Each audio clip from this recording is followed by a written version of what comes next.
Have you ever traveled through time? We do it every day. Asgardia is a country with a population of more than 1 million people from more than 200 countries on Earth.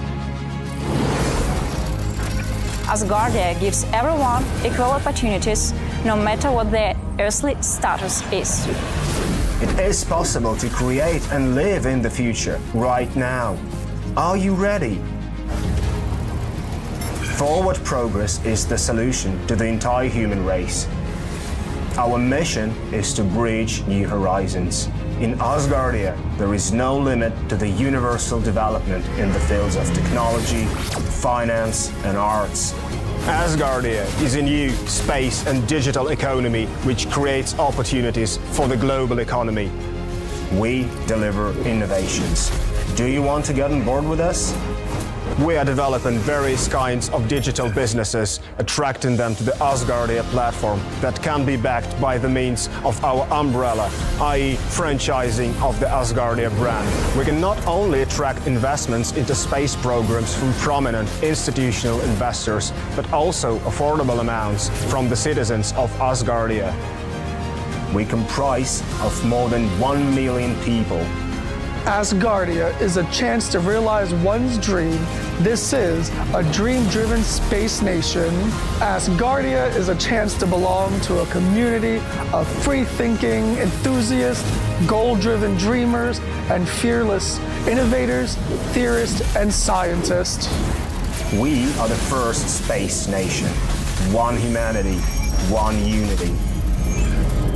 Asgardia. We are creating The future.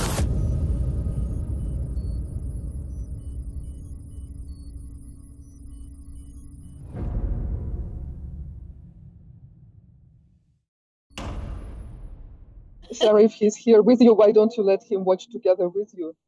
Would that be okay?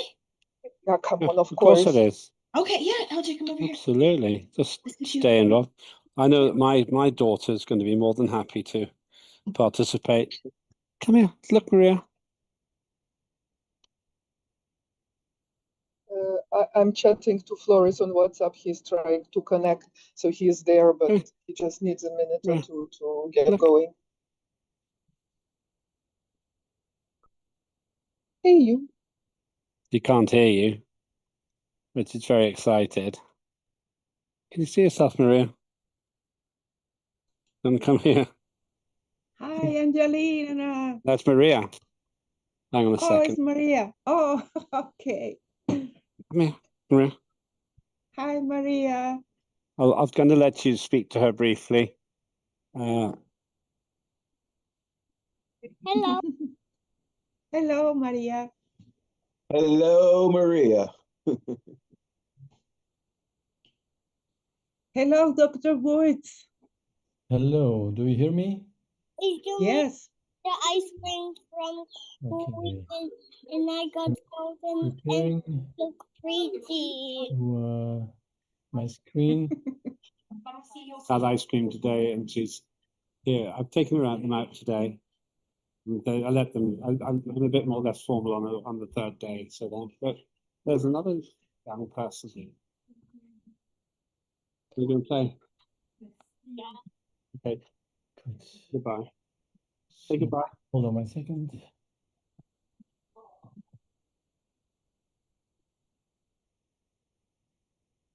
There we are. So I see that Flora is connected, so Lambert, That's great. Yeah, we can now. Okay, welcome everybody to day 3 of the Asgardia digital sitting, the 9th sitting of the second Parliament.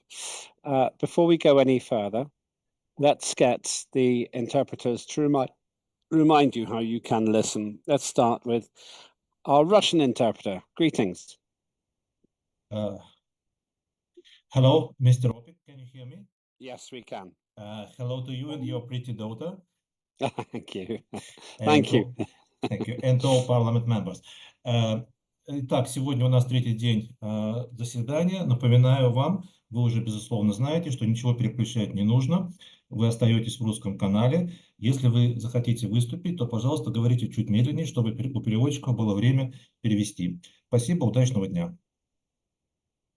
Thank you very much. Let's go to our Turkish interpreter.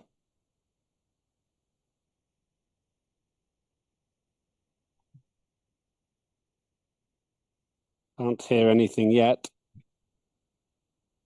Hello, sorry. No problem. Good We evening. can hear you now. Değerli Asgardia parlamenterleri, Asgardia 2. Parlamentosu'nun 9. oturumuna hoş geldiniz. Oturumların 3. günündeyiz. Tercümanlarınız Eren ve Alper size Türkçe ve İngilizce eş zamanlı olarak tercüme yapacaklar. Türkçe tercümeyi Zoom pencerenizin alt kısmındaki küre ikonuna tıklayarak seçebilirsiniz. Söz aldığınızda tercih ettiğiniz dilde konuşmanız yeterli olacaktır. Sizin tüm söyledikleriniz diğer dile anında çevrilecektir. Hepinize verimli oturumlar dileriz. Thank you. Thank you very much. And finally, our Spanish interpreter. Thank you so much. Estimados parlamentarios, bienvenidos al tercer día de esta novena reunión digital del segundo Parlamento de Asgardia. Las interpretaciones se estarán haciendo en los idiomas ruso, turco y español y serán de una forma simultánea. No tienen que hacer pausa para la interpretación, pero sí deben hablar pausado, recuerden, para hacer nuestro trabajo lo mejor posible. Si tienen alguna dificultad conectándose con el canal de interpretación, por favor comuníquenlo en los mensajes o levanten la mano pidiéndole al presidente del Parlamento que lo ayude en la conexión. Muchas gracias. Buen día. Thank you all. Any problems with the interpretation, let me know and I'll be more than happy to fix it. So let's take a view, as always, about where we are. On day one, we opened the sitting and the voting. And I would remind colleagues, you must vote in the next 113 minutes. You have just under 2 hours to vote. Then we close the voting. So you have 2 hours, under 2 hours to vote. By 1700 UTC, we close the vote. Please vote. There's lots to vote for. We discussed yesterday a lot of matters. I'll go through them in a minute. But you must vote by 1700. And after we close the voting and we finish the business, I will give you the provisional result of the voting. That's very important. Many of you have voted already, but please, let's make sure everybody votes. Day two was the day when we had most of the action in terms of the debate. A very interesting day, actually, I thought. After the announcements, we talked about 2 new protocol proposals, the Asgardia Opportunities Protocol and the Asgardia Digital Content Authorization Protocol, an experimental new system which fast-tracks protocols so that we can get to agreement, I hope, in 1 sitting instead of 3. Not everything needs to be legislation, and the less legislation we have, the better. We should just have the minimum amount. Then we talked about what I think is a groundbreaking opportunity, the Asgardia Galactic Prime Directive Convention, and on whether to establish a working group which will bring the best minds from across the human race together to organize protocols on how we will work together with other species and other life forms when we finally meet them in the universe. We discussed the Competition and Fair Trade Act. That's an important element in the Asgardian set of legislation that will help us run our economy well. John Fine presented that. The Asgardia Tax Act, 3rd reading as well. And then we discussed the unchanged Asgardia Contracts Act. It hasn't changed from the previous time. We had the government hour, and in that, the very notable opportunity is the chance to finally fill the long-standing vacancy for Minister for Foreign Affairs. We had a presentation from the Right Honourable Nigel Evans, the former Deputy Speaker of the British House of Commons, who is presenting himself through the Prime Minister, who has submitted the proposal for his appointment to the Parliament. We also met Salvos Mouzakitis, an old friend of Asgardia. He was in the first Asgardian Parliament, and he was Deputy Chair of the Parliament, who is being considered for the position of Chair of the Mandate Commission. All of those votes are open for 1 hour and 50 minutes. Please do vote. Really important you vote. So we come to the third day, today's business. And after the announcements, we're going to have a great, fantastic guest speaker from the government. That's Mr. Floris Ritz, the Minister of Science, about artificial gravity. You're going to love this. It's very, very exciting and very relevant, very important to humanity's future as a child-bearing species in space. Then we get the reports on the implementation of the work plans of the parliamentary committees. Then I'll give you the opportunity to review the timetable for priority acts. In other words, briefly suggest any areas you think that we need to discuss. Oftentimes, no proposals are made then, but as a good etiquette and as an opportunity for colleagues to contribute, I put that in each time. But do not feel obliged. Don't make something up just because you think someone needs to suggest something. We have a lot of legislation coming through, especially in the youth and education area. And that's one reason we will be considering the election of the chair of the Youth and Education Committee, and I'll talk about the candidate for that when we get to that point. After that, we'll be summing up the results of the voting, closing remarks, national anthem, and the sitting is closed. I expect this will take, my guess is 2.5 hours, so 2 hours, 30 minutes, I think. That's my guess. Maximum I think it will take is 4 hours, but we'll see. The maximum we can have is 5 hours. But I expect we'll be finished at about 17:30 UTC, something like that. That's my guess. So that's everything I had to say now. Thank you very much for being here. But more than anything, let me hand you over to the Prime Minister to introduce our guest speaker. I thank her for being here and our guest speaker for being here. Over to you, Lena de Winner. Thank you. Can you hear me? Very well, thanks. Yes. I'm doing it on the phone. It was good. It's just gone now. Okay. No, we can hear you now. Yeah, you'd accidentally muted it. We can hear you fine now. I did not to move. So again, as discussed yesterday, consider it please part of an extended government hour. We will follow in the steps of what we did for serious presentations, starting Sunday with an appearance of an expert who can enlighten everybody on what's going on. As discussed, Asgardia operates in 3 main scientific technical domains in order to achieve birth of the first human child in space. Space radiation protection, artificial gravity, and human embryology. We have dealt with female reproductive health in long-term isolation experiments as part of Sirius.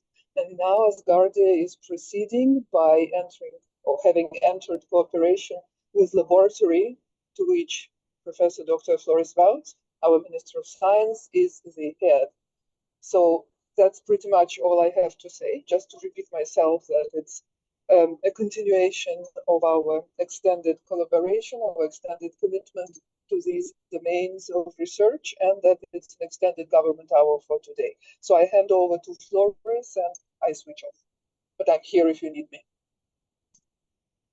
Okay, allow me to share the screen of my presentation. Do you get my presentation there? We see it. Yes, thank you. We see it. Okay, so actually I will give a presentation about the impact of spaceflight on particularly the human brain, which is presumably the most important part of our body. Without that, there's not much else to experience. And then why artificial gravity is needed. Actually, I would like to just start with some selfies I took from different astronauts and cosmonauts because I have had the phenomenal honor, pleasure, and delight of having tested over 80 astronauts and cosmonauts, which is a fair number actually. It's more than 10% of everybody who was so far in space. So it's a representative set. And I learned tremendously much from them when we were doing actually experiments on them and finding out how they experienced space flight. One of the things is obviously when you go in space, there is no up or down, which means that you're pretty much disoriented, and that has quite an impact on your brain, because having not such this up and down is indeed cumbersome. Now, space flight is it's not a walk in the park, because in the end there are several systems at the same time that are affected, and this presentation gives a bit of an idea of that. Not only there is this radiation increases for risk for cancer. That's why indeed radiation protection is such an important thing. And by the way, actually the cover of the most recent Nature reviews in neuroscience, the cover is actually a cover which is devoted to my last paper, which I published in that journal, where we talk about the impact of radiation and microgravity on the human brain. So that's a kind of thing. I hope I'll find it soon on my computer. But so radiation is definitely an issue, but there's definitely also weight loss, weight-bearing bones, which are losing calcium. So they are really getting it of a sort of like a Gruyere cheese in the bones. Well, as a matter of fact, 1% bone loss per month, which is pretty considerable. Of also the muscles are deteriorated or atrophy.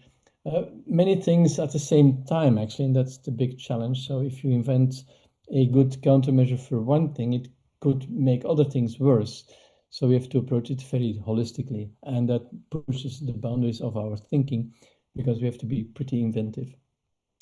On the top, you see the word SANS, which stands for Space Associated Neuroocular Syndrome, and the most recent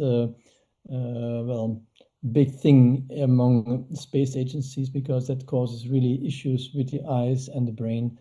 And so that has popped up. So I wrote that on this page myself, because when this drawing was made a couple of years ago, we didn't realize that the brain has such is such under stress. This is Thomas Pesquet, the French astronaut. And as you can see, it's me on Earth. So it's to prove that this is a picture taken on Earth, but this is the same Thomas Pesquet in space. And you can clearly see that his head is much more round than on Earth. And that's one of the things which happens definitely in space. There is this puffy face syndrome, but it means there is a fluid shift. There is a lot of fluid going to the upper part of the body. Just this is an interesting graph where it shows that gravity is a tremendous important part of life on Earth. And this is a graph which on the horizontal axis shows the million years ago when a system came into place. And the otolith system is actually the gravity detector in species, in living species.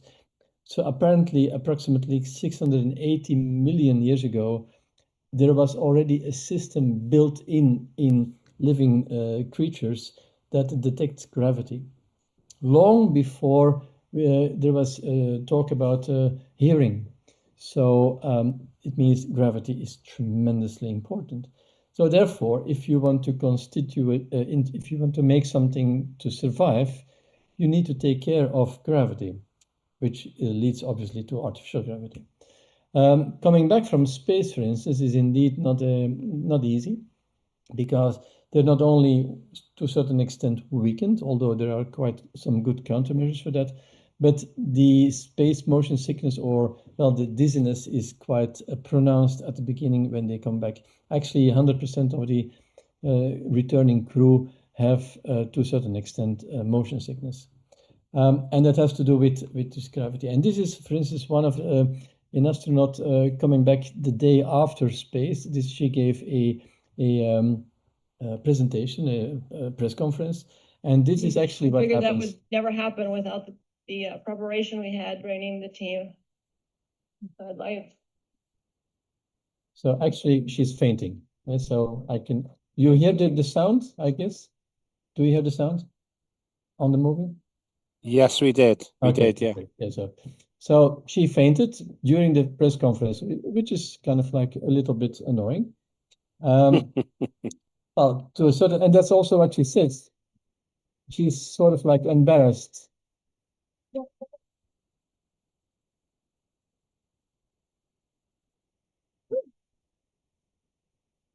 Right, that's not a little embarrassing. But, so I don't get people worried standing up here too long. I think what I was gonna say, and so I figured I could stand here, standing enough. With the challenge. You can clearly see also she's much paler. And so indeed she faints again. And then comes in the doctor to help her out and to solve the problem. And you will see in a second that she walks outside. Okay. So that is the lack of gravity for quite a while. How long was she in space? I think that was only just 2 weeks in space. So that's just 2 weeks. So if you are 6 months in space, that's even much worse. Therefore, a couple of years ago, I was involved in a project where we were rotating space crew, cosmonauts, on this rotation chair, which was installed in Star City. But this is actually the same chair which was used in a Neurolab mission in 1998. And I guess some of you are born later, but many of you are born before that. So perhaps you still remember the space shuttle period. And 1998 was actually the decade of the brain, already done, but they never looked at the brain with MRI. So this rotation chair provides artificial gravity in space, and it's actually the very first space experiment where this was produced in 1998. And it generates eye movements, and because of these eye movements, we can investigate what is happening. So this was in the Neurolab mission also. Jay Bucky was one of the astronauts who was participating in that in these experiments. This is a bit more cruel, honestly, to experience positive Z to your brain, so an extra blood flow, and then with concomitant eye movements, which also tell you what is happening. And so here they float outside of this chair because the chair is designed to be used in space. Now, this very same chair is then installed in Star City, and since 2007, it's quite a time ago, I have been testing 44 cosmonauts on this rotation chair before and after space flight. And this is actually also what happens. So where actually the subject is being rotated, and we ask questions like, how do you feel? Do you feel rotated? Do you feel translated? These are eye movements because they tell us what is happening. Again, this was in space. This was the very first artificial gravity experiment. In my case, when only the 44 cosmonauts were only tested before and after space flight, how they performed on this rotation chair and how they perceived the centrifugal forces. Actually, I can tell you it was a pretty stressy moment. Here is one of my PhD students, which was looking at the data and at the processes. And okay, so here that's me, by the way, in 2009, so a bit younger. But okay, I can tell you this was a very stressful but interesting moment. So one of the things which we found out is that I just showed the graph where we observed the eye motion, the eye movements before spaceflight, and then at the third day after return, and then 5 days and 9 days after return. So around 9 days, the inner ear is back to its initial level. So it takes a big week before the vestibular system is adapted again to gravity. Obviously, you can imagine if you land, if you would go to Mars or to the moon or other places, it takes a couple of days really to get into shape before to perform appropriately. But what was quite interesting in this finding was because we had 44 subjects, we could compare the first-time flyers and the frequent flyers. And the frequent flyers, they do much better than the first-time flyers, because the higher this curve is, the better is the performance. So the frequent flyers do quite well. The first-time flyers are under, well, they are more challenged, let's say. And that gave us a nice paper publication in Nature Publishing Journal Microgravity. So then actually I thought, okay, why is this? Why do people behave differently? And instead of putting the poor cosmonauts and astronauts on this rotation chair, which is pretty cruel after space flight, I thought, okay, is there another way to look at it? Particularly to look at the brain. So therefore, I conceived a project which is called Brain DTI, initiated in 2009. And this was actually the very first one to look at brain using MRI methods, which is bizarre because the spaceflight dates from 1961 with Yuri Gagarin going to space. But it took actually 55 years before the first paper was published by our team actually about what is happening to the brain. So we wanted to find issues regarding neuroplasticity and how spaceflight affects the brain regarding this neuroplasticity. And by comparing before and after spaceflight, we could really see the changes, and that was very novel because, as I say, we were the very first. And then also we wanted to find out where does spatial disorientation, when it goes wrong, where does it take place? In which regions of the brain? That's what we call regions of interest, ROIs. And then if you understand what's happening, you can do something about it, as well as helping perhaps patients on Earth who have problems with the inner ear. So the concept was, we look before spaceflight, people going to space, or the crew going to space, and then we measure within the next 2 weeks following spaceflight, and then actually also 7 months later. In the meantime, we have had quite some subjects which we could investigate, and we looked at very novel and very different methods. And that's why actually NASA now asked me also to look at all their images, because we were quite ahead of at the forefront of scientific analysis. So this is one of the things which we look at is what I call the spaghetti brain. The colors are these are the connections in the brain. So these are how the brain is connected to each other. So it goes a step further than just the anatomical. And the colors are just based on red is left, right, green is fore, aft, and blue is from bottom to the top. So these are just how the bundles of neurons are built. One of the interesting effects, which we didn't know at all, was if you go into space, your brain is also being shifted in the skull. So you can clearly see this is like pre-flight. Look at this top, post-flight and follow-up. Pre-flight, post-flight, follow-up. So 6 months later. So you can clearly see that the brain is pushed upward. Also, one of the things is that these ventricles, they are inflated. You can actually even visually see that they are inflated. The ventricles are the areas in the brain where the cerebrospinal fluid is actually made. So that's sort of like a buffer zone where this liquid, the fluid in which actually your brain is embedded, is produced. We also saw a lot of other characteristics and have been published, like new connections in the brain, etc. But let's say one of the most interesting characteristics, and I'm very proud of this paper, where there are several colleagues from IMBP, as you can see here, are participating in this study, because actually I do this study with the colleagues from IMBP, Elena Tomlovskaya, with whom we work IMBP for the Sirius project. So we have a long-standing collaboration with them, and we looked actually at the characteristics of space flight and what it does with the brain, but particularly the space flight associated neuroocular syndrome at the top, at the middle, is very central and worrying. One of the things is that what happens is actually because of this fluid shift and because of this pressure, the eyeball is also flattened. So the astronauts, cosmonauts, they need glasses actually at the end of the flight, because their vision is being affected. So they need glasses where they didn't need it before. And it stays also after the space flight.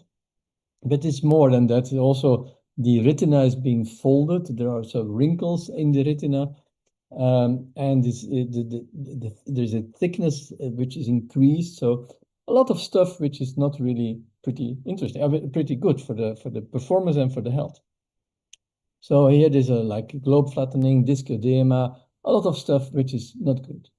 So we looked actually to one of the things in the brain, the spaces in the brain which are surrounding the blood vessels. It's called perivascular spaces. So it's actually the area around the blood vessels. So the blood vessels, they bring the blood to the brain, the oxygen to the brain, and there is also like the arterial and the venous part. So the oxygen rich and oxygen not rich, depleted blood. But actually, this area around the blood vessels, they have a function because they are like a sewer. So the waste products are being washed out of the brain through this perivascular space, and that's actually what we call the glymphatic system. This is very novel also. There is only like a couple of decades that people have actually investigated this concept of the glymphatic system. And now that's the fantastic thing about conferences. Actually, I just came back also from a space conference in Japan, in Sapporo. That's why I couldn't participate yesterday, because I was in a 17-hour flight from Japan to Europe, so which is pretty long. So I have a jet lag from here to a little bit long, but anyway. So actually we started collaborating with where we looked at 4 astronauts which we investigated from ESA. We collaborated with scientists from NASA, Donna Roberts, who provided us with 24 images of NASA. And then we had the 13 cosmonauts, which we investigated in our Brain DTI project. And so we could compare also with space shuttle flights, and then we had also controls on Earth. And what was quite interesting as a phenomenon and totally new was that this area around the blood vessels in the Russian crew only increased after spaceflight with up to 12%. But in the NASA group, it increased more than almost like 23%, and almost double from the Russian crew in those astronauts who had these problems with the eyeball and this spaceflight associated nuclear syndrome. Now, this is a quite a very novel finding, and here you can see how this perivascular space before and after spaceflight is visibly increased. You can see, so this is before spaceflight on the left side, and after, it is on the right side, is after spaceflight. So you can clearly see that this area around the blood vessels increased. This is white matter before pre-flight and post-flight and basal ganglia. But this is also quite interesting. Here you can see the fluid at the top of the brain, which is before spaceflight, a lot of fluid. And after spaceflight, because the brain is being pushed upwards, the fluid is pushed away. So that's why you see much less color on the right side after spaceflight. And then this is also the ventricles where this fluid is being created, the cerebrospinal fluid, before and after spaceflight, and it's also on the right side, much more inflated. So a lot of things is happening in the brain. And here we see in the Roscosmos group and in the American group that it is clearly more pronounced in the NASA group. Now that's quite intriguing, because what's the difference between NASA and Roscosmos crew? They're all in the same area. They breathe the same air. They drink the same purified water from yesterday. They even eat the same, because we thought, okay, it's they eat different things, and indeed, the NASA are much more sugar-based, carbon-based diet, and the Russian is a bit more fatty-based diet. But actually, they just mix the food because otherwise it appears to be quite boring. They get the same vehicles to go into space. At that time, it was still the Soyuz. So what is the difference? Well, the difference is that the Russians use low body negative pressure, which is a bag and for the lower body, and it produces a negative pressure. So it's really sucking the fluid back to the lower limbs.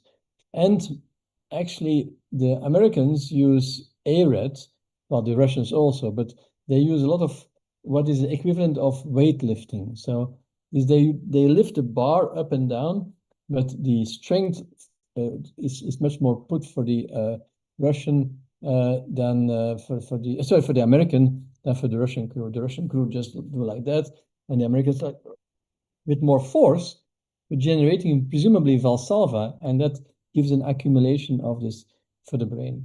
So a method of doing artificial gravity in space is this interesting experiment by Timothy Peake, where actually he got the idea like, okay, if I'm being spun around in space, like he's asking a colleague of him to spin him around. Now that generates actually artificial gravity. Now it is not so much controlled, but you can do it this way. But that obviously that is quite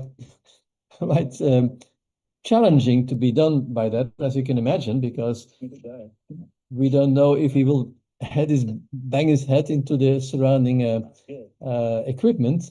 Okay, it's not happening, but this is quite tricky. So he describes that he feels the G-forces in his head. Just starting to feel the G's of the acceleration there. Yeah. So I was that's really fast. Does that look fast from the outside? That's really fast from my point of view. But yeah. So okay. So that is what could be done for space, but that's not being done in space actually as a countermeasure.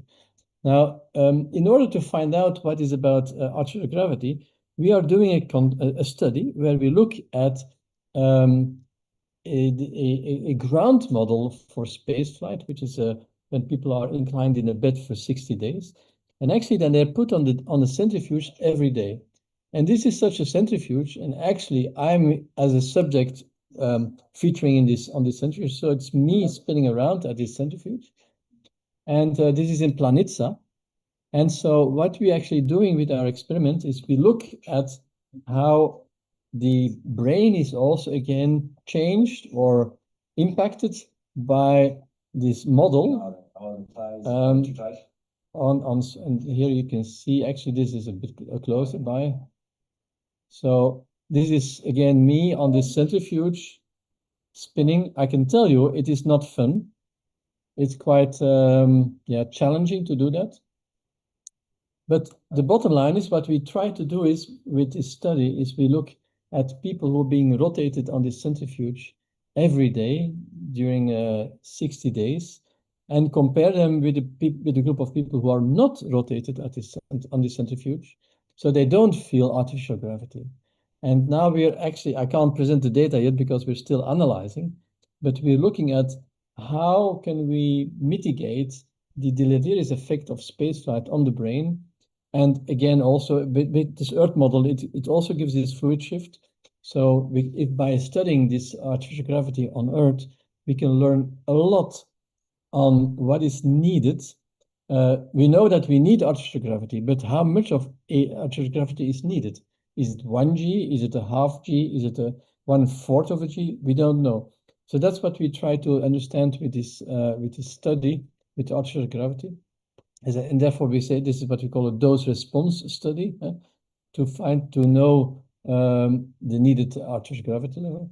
And then again, we hope that we can therefore solve a bit more the issues by going to space and what is going to happen on the brain and on the eyes to at least keep the people happy and safe when people are going to space flight.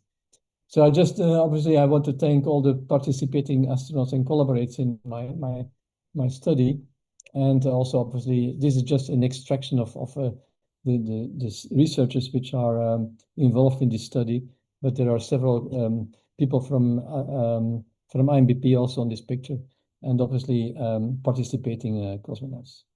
So I hope I gave a bit of an idea of what is happening in space when people go there, and why we definitely need artificial gravity. among other, because also the other things are definitely needed. And I just want to add to that on this conference this week, the International Society of Gravitational Physiology conference in Sapporo, there were 4 presentations about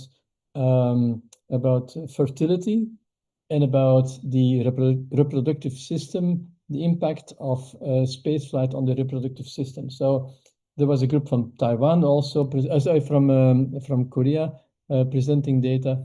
So it is. I was very happy to see that on the current conference, the space conferences, that more and more people are presenting results on impact of spaceflight on the reproductive system. So it's slowly, it's going only very pretty gradual, but at least much more than it was 10 years ago. Okay, I see that some people fell asleep. I hope it was not too boring, but no, that's just Peter. Shoot me your questions, and I'll happy to respond to them. You woke him up now anyway, so don't worry about it. So thank you. That is quite revealing. You were actually answering questions I didn't even know we could ask. I didn't even know that parts of our bodies existed. So I'll just start with a quick question and then open it up to everyone. Maybe Sarah's son wants to ask a question as well. It seems clear to me that if you had the rotating part of a space station, that would give you artificial gravity of some sort. And if even the sleep time was done like that, you might be able to deal with most of the issues that arise. Is that correct? And if so, what would be the barrier to building that? Just that it's technically complicated and would create various torque we were problems? So close of installing a centrifuge in the International Space Station. And it was a fantastic joint project with, at that time, I think it must be 10 years ago, we were working together with the JAXA, so from Japan. It was an ESA collaboration, JAXA collaboration, NASA, and Roscosmos, and CSA. So, like, I think 5 space agencies were collaborating on this project. But finally, Boeing, who is one of the constructors of the ISS, they canceled the project because they said if you have a rotating device in the International Space Station, it would cause vibrations, and these vibrations, they would really deteriorate the solidity of the International Space Station. Because if you would have something like, okay, I happen to have this toy. So if you have something which is rotating, it gives you a momentum. So if you would have something and that momentum, it changes the path of the ISS. So if you have something like that, which is rotate like that, you have at the same time built something which is rotating the opposite way. So they counteract each other. That's why also quite some propeller airplanes have their rotors going in opposite directions. Otherwise, you would have a momentum which is changing the path of the plane. But even having these 2 counter-rotating rotors, apparently that was still, according to the engineers of Boeing, causing a lot of vibrations which were not too good. Is it entirely true? I'm not sure. There was also quite a big lobby. I recall of people who said, no, we don't need artificial gravity. We can do it perfectly with this ARED, with this advanced resistive exercise device. So we don't need it. People are in perfect condition. We train the muscles, we train the bones, and nothing is to be worried about. At that time, we weren't aware of these sounds about this problem of the brain. So perhaps with hindsight, we may have pushed it much harder to get an artificial gravity device in the ISS. But again, the only way of you really having a artificial gravity in space would be if you have like this big donut which is rotating. But then if you have a rotating spacecraft, you would not have microgravity, so people would not float around. And so that means that you have a much limited area where you can live in. Now on Earth, we all use our apartments and our houses only a certain part. So we are not floating, so we don't use every cubic centimeter in our apartment or our houses. If we could be using that, we would have a lot of more storage place and place to live in, and because we could float at every single place. That's not the case. We only use the floor and like 1.5 meters above the floor. So if you would have a rotating spacecraft in space, which is indeed necessary for the artificial gravity, but then you limit tremendously the space where to live. So presumably the Space Odyssey 2001 Stanley Kubrick movie with this big rotating donut, but in the center of this donut, you have also a space where there's microgravity, and there people can float. That is presumably the best way to go. But that's much more expensive. How big, I'll go to Ugur in a minute. How big would that torus, that donut need to be to get enough gravity to make it worthwhile without having the problems that you get of disorientation? That's a very good, but also not an easy question. Well, if you have a small donut, then if you spin fast enough, you can get the needed artificial gravity at the level of the feet.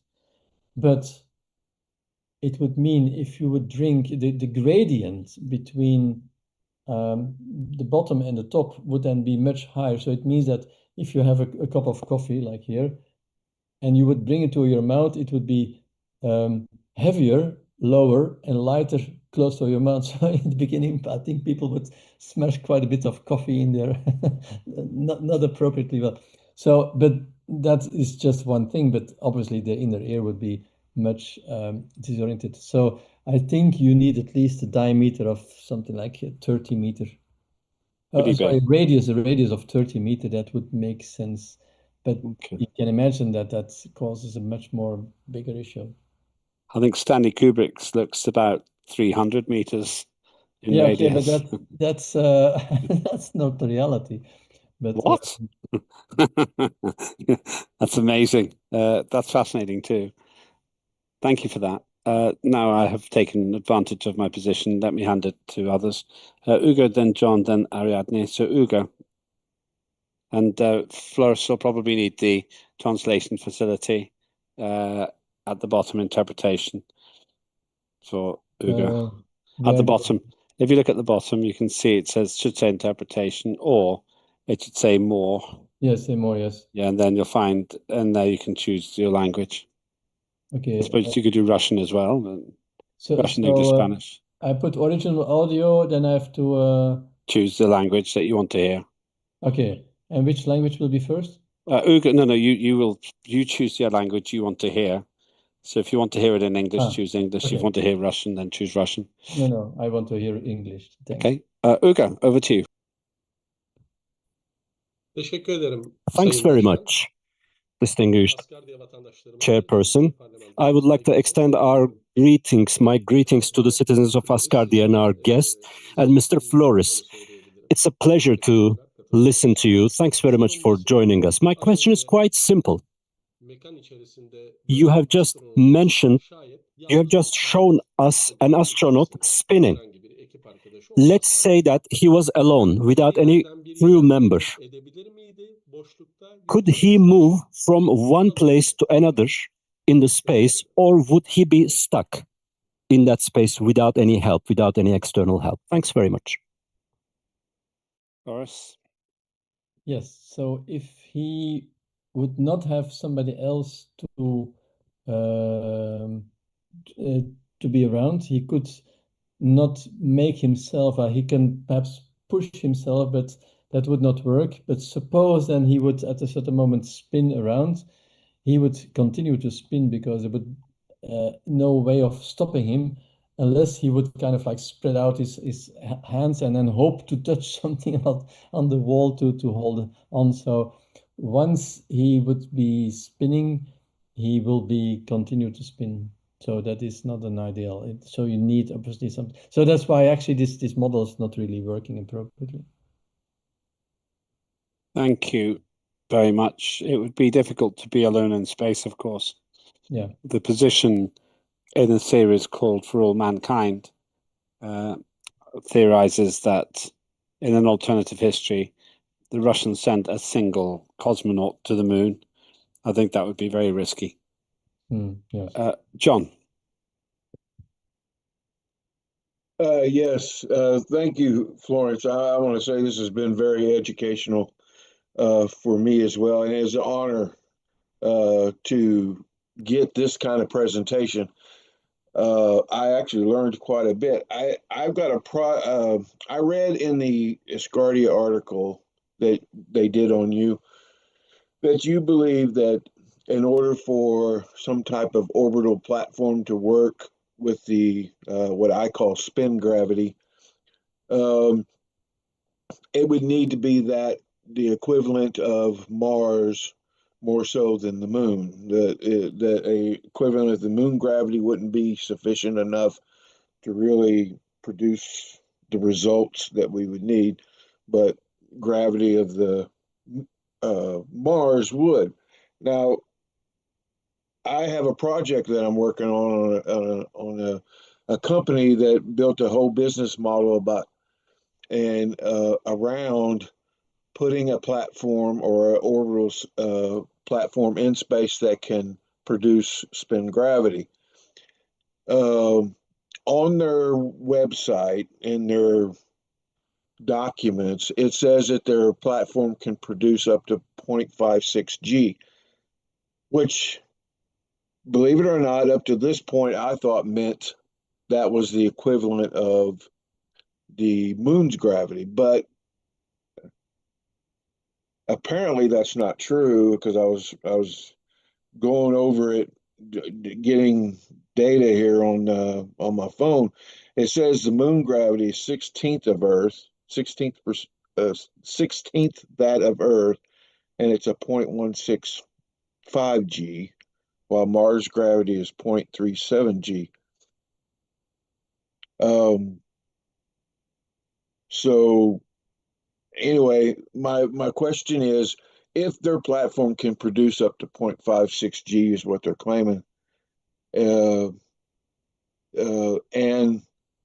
would that support your theory about that it would take at least Mars gravity to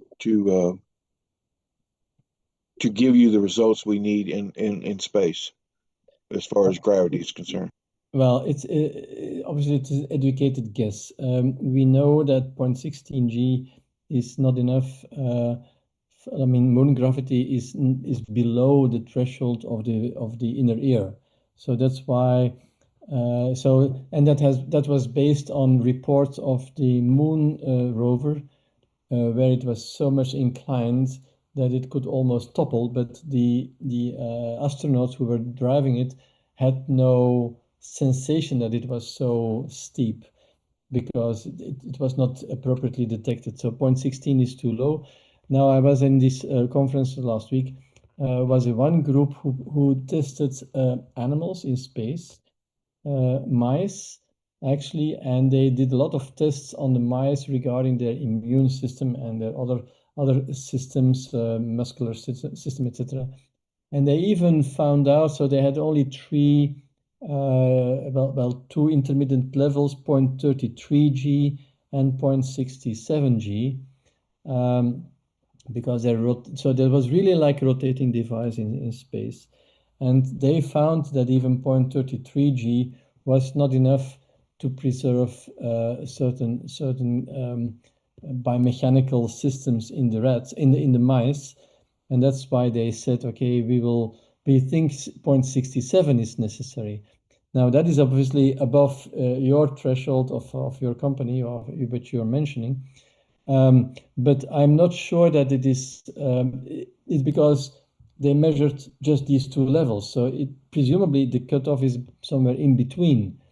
But so we need, as I said at the final slide of my talk, we need to just do a lot of research to find out how much do we need. 1G is too much. We don't need that, that's for sure. 0.16 is too little. So indeed, perhaps 0.4, 0.5.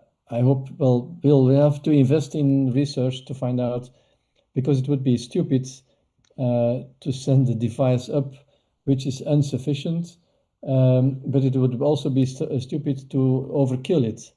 So that's why, if we would know the answer, it wouldn't be called research, but that's why we need to do some efforts in that. Thank you very much. Ariadne?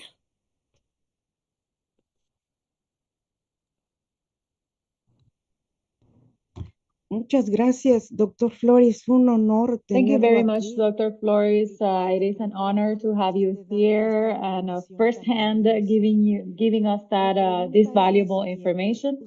My question is the following. You talked about different diets, fatty diet, people that the carbohydrate diet, which is the North American cultural diet. And I think of a hypothetical situation where we can have a school where in early education they train kids to be astronauts in space, explorers of celestial bodies, which would be the geographical area more adequate for this training, and if their bodies would have a better response by training them from such an early age. Thank you. Dear Ariadne, I think it's indeed a very appropriate question. I'm unfortunately not a nutritionist, although there's quite some research being done about nutrition in space and what is good and what is even more beneficial. But I think that because the metabolism in space is also a bit changed, as well as the immunosystem is changed in space. So somehow the way food is being digested is not the same in space as on Earth. We now know that the microbiome is very important. And also that microbiome is affected in space. So as long as we don't really know in which direction the deterioration goes, I can't make any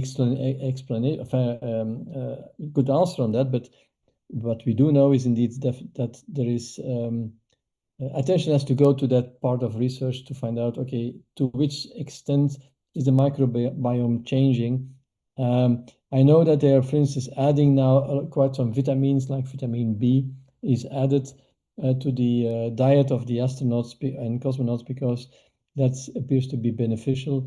But all the details of why you need specific vitamins, I don't know, but it's something which is very novel, which they are looking into, particularly vitamin B2, for instance, which has a generative effect on the system.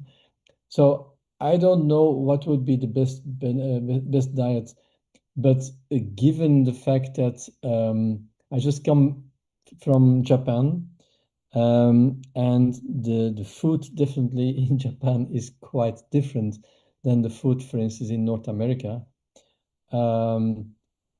Japan also has only 4% of obesitas, which is not so much, or perhaps 7% of the Japanese are obese. So their diet is very well balanced. and I didn't gain much kilos actually after eating 3 weeks in Japanese food.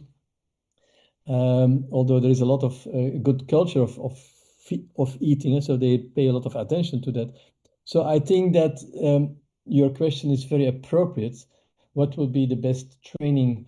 But even if it would not be, I don't think it really needs training. I think if you just provide the appropriate mindset and a balanced food diet, which has a bit all of it, I think that would be the most safe choice. But honestly, if we go into space as a community, it will be diverse as the food on Earth anyhow. You cannot oblige Japanese to eat hamburgers all every day, and I don't think you can oblige people who are much more used to what we call Belgian fries, actually, to start eating rice every day. So I have to say I've gravitated towards sushi and rice myself, and I still eat too much carbohydrate. I need to leave out the pasta and increase the fish.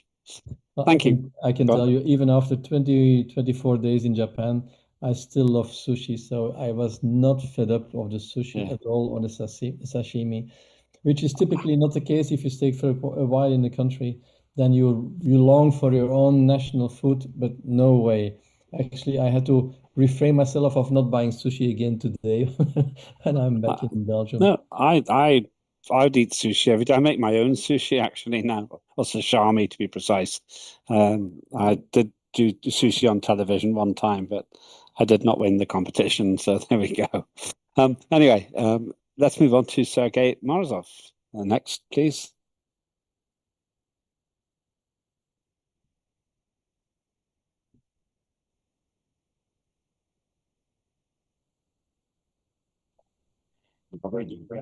Yeah, we can hear you. Yeah.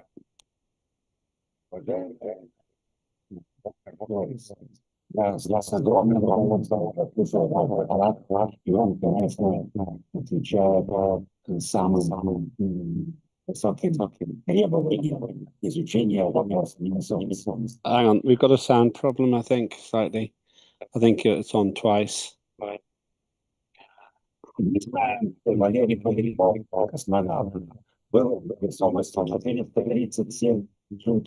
Sorry, I can't translate. Cannot hear. Sorry, Sergey. You have two systems talking. Can you get one off?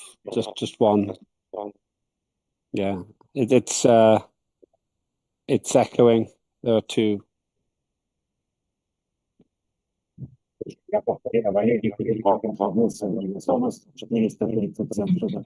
Сергей, здравствуйте, вас не слышно. Выключите второй девайс, если у вас что-то включено. Мы не различаем, что вы говорите. Спасибо.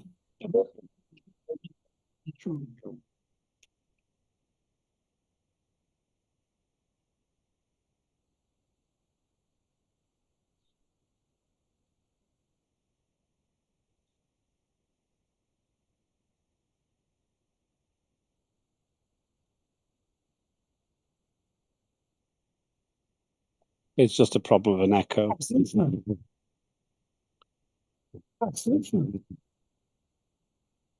he have a phone on? Получше. Попробуйте, может быть, через наушники. It's good. Как долго человек может находиться в невесомости без искусственной гравитации в космосе?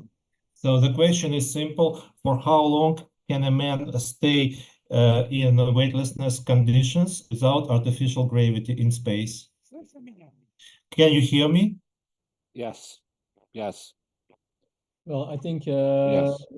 so far there have been several astronauts and cosmonauts who have stayed at least 1 year in space. Okay, not a large group at least, but 6, 7 stayed in space for 6 months for 1 year. So I think 1 year is for sure not an issue. 2 years may be becoming an issue. So I think 1 year is no problem at all, because that they have survived without any problems, and they didn't have artificial gravity. So my bet would be, as of after like 1.5 years to 2 years, it may become more crucial. Would artificial gravity help solve the problem if you were exposed to artificial Есть gravity? вопрос Sorry. искусственной гравитации очень важен. Yes, artificial gravity would help, would solve the problem. So the question of artificial gravity is of utmost importance. Yes? 100%. Did I get it correct? The problem of artificial gravity is very important, right? Correct. Yes. Спасибо. Thank you. Thank you. Sarah and potential astronaut friend. First and foremost, thank you so very much for taking the time to speak with us today. I find this just fascinating, and I really appreciate, especially due to the jet lag, your appearing with us today. Having said that, I do have a little scientist here who is equally fascinated and would like to ask you a question if you do not mind. Please go ahead. Hello, I was wondering if you could tell me the mechanisms that are being considered to create motion, energy, and gravity in space. Well, the easiest way of generating gravity in space is just by a rotating device. So everything which is rotating is actually undergoing centrifugal forces.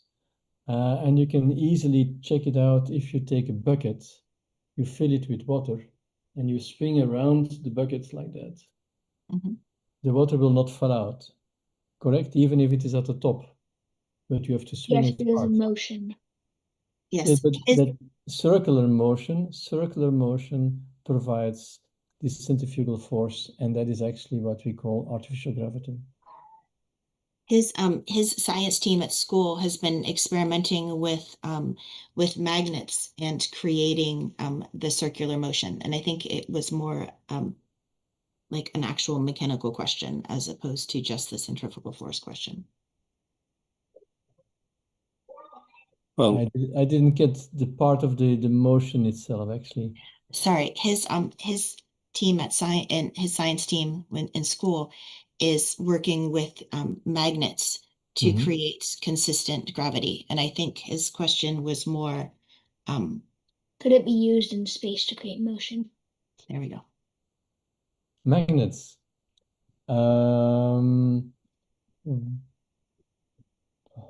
Good point. But actually, if you have like magnets in space, they would repel or attract each other.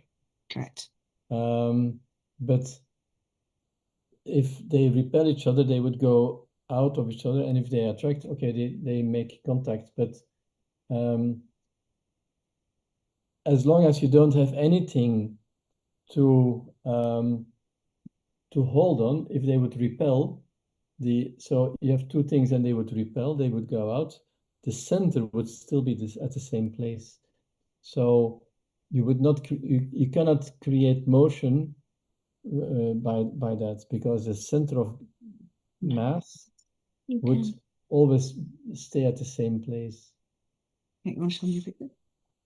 I think what it is, magnets can attract, but it's not a force of gravity.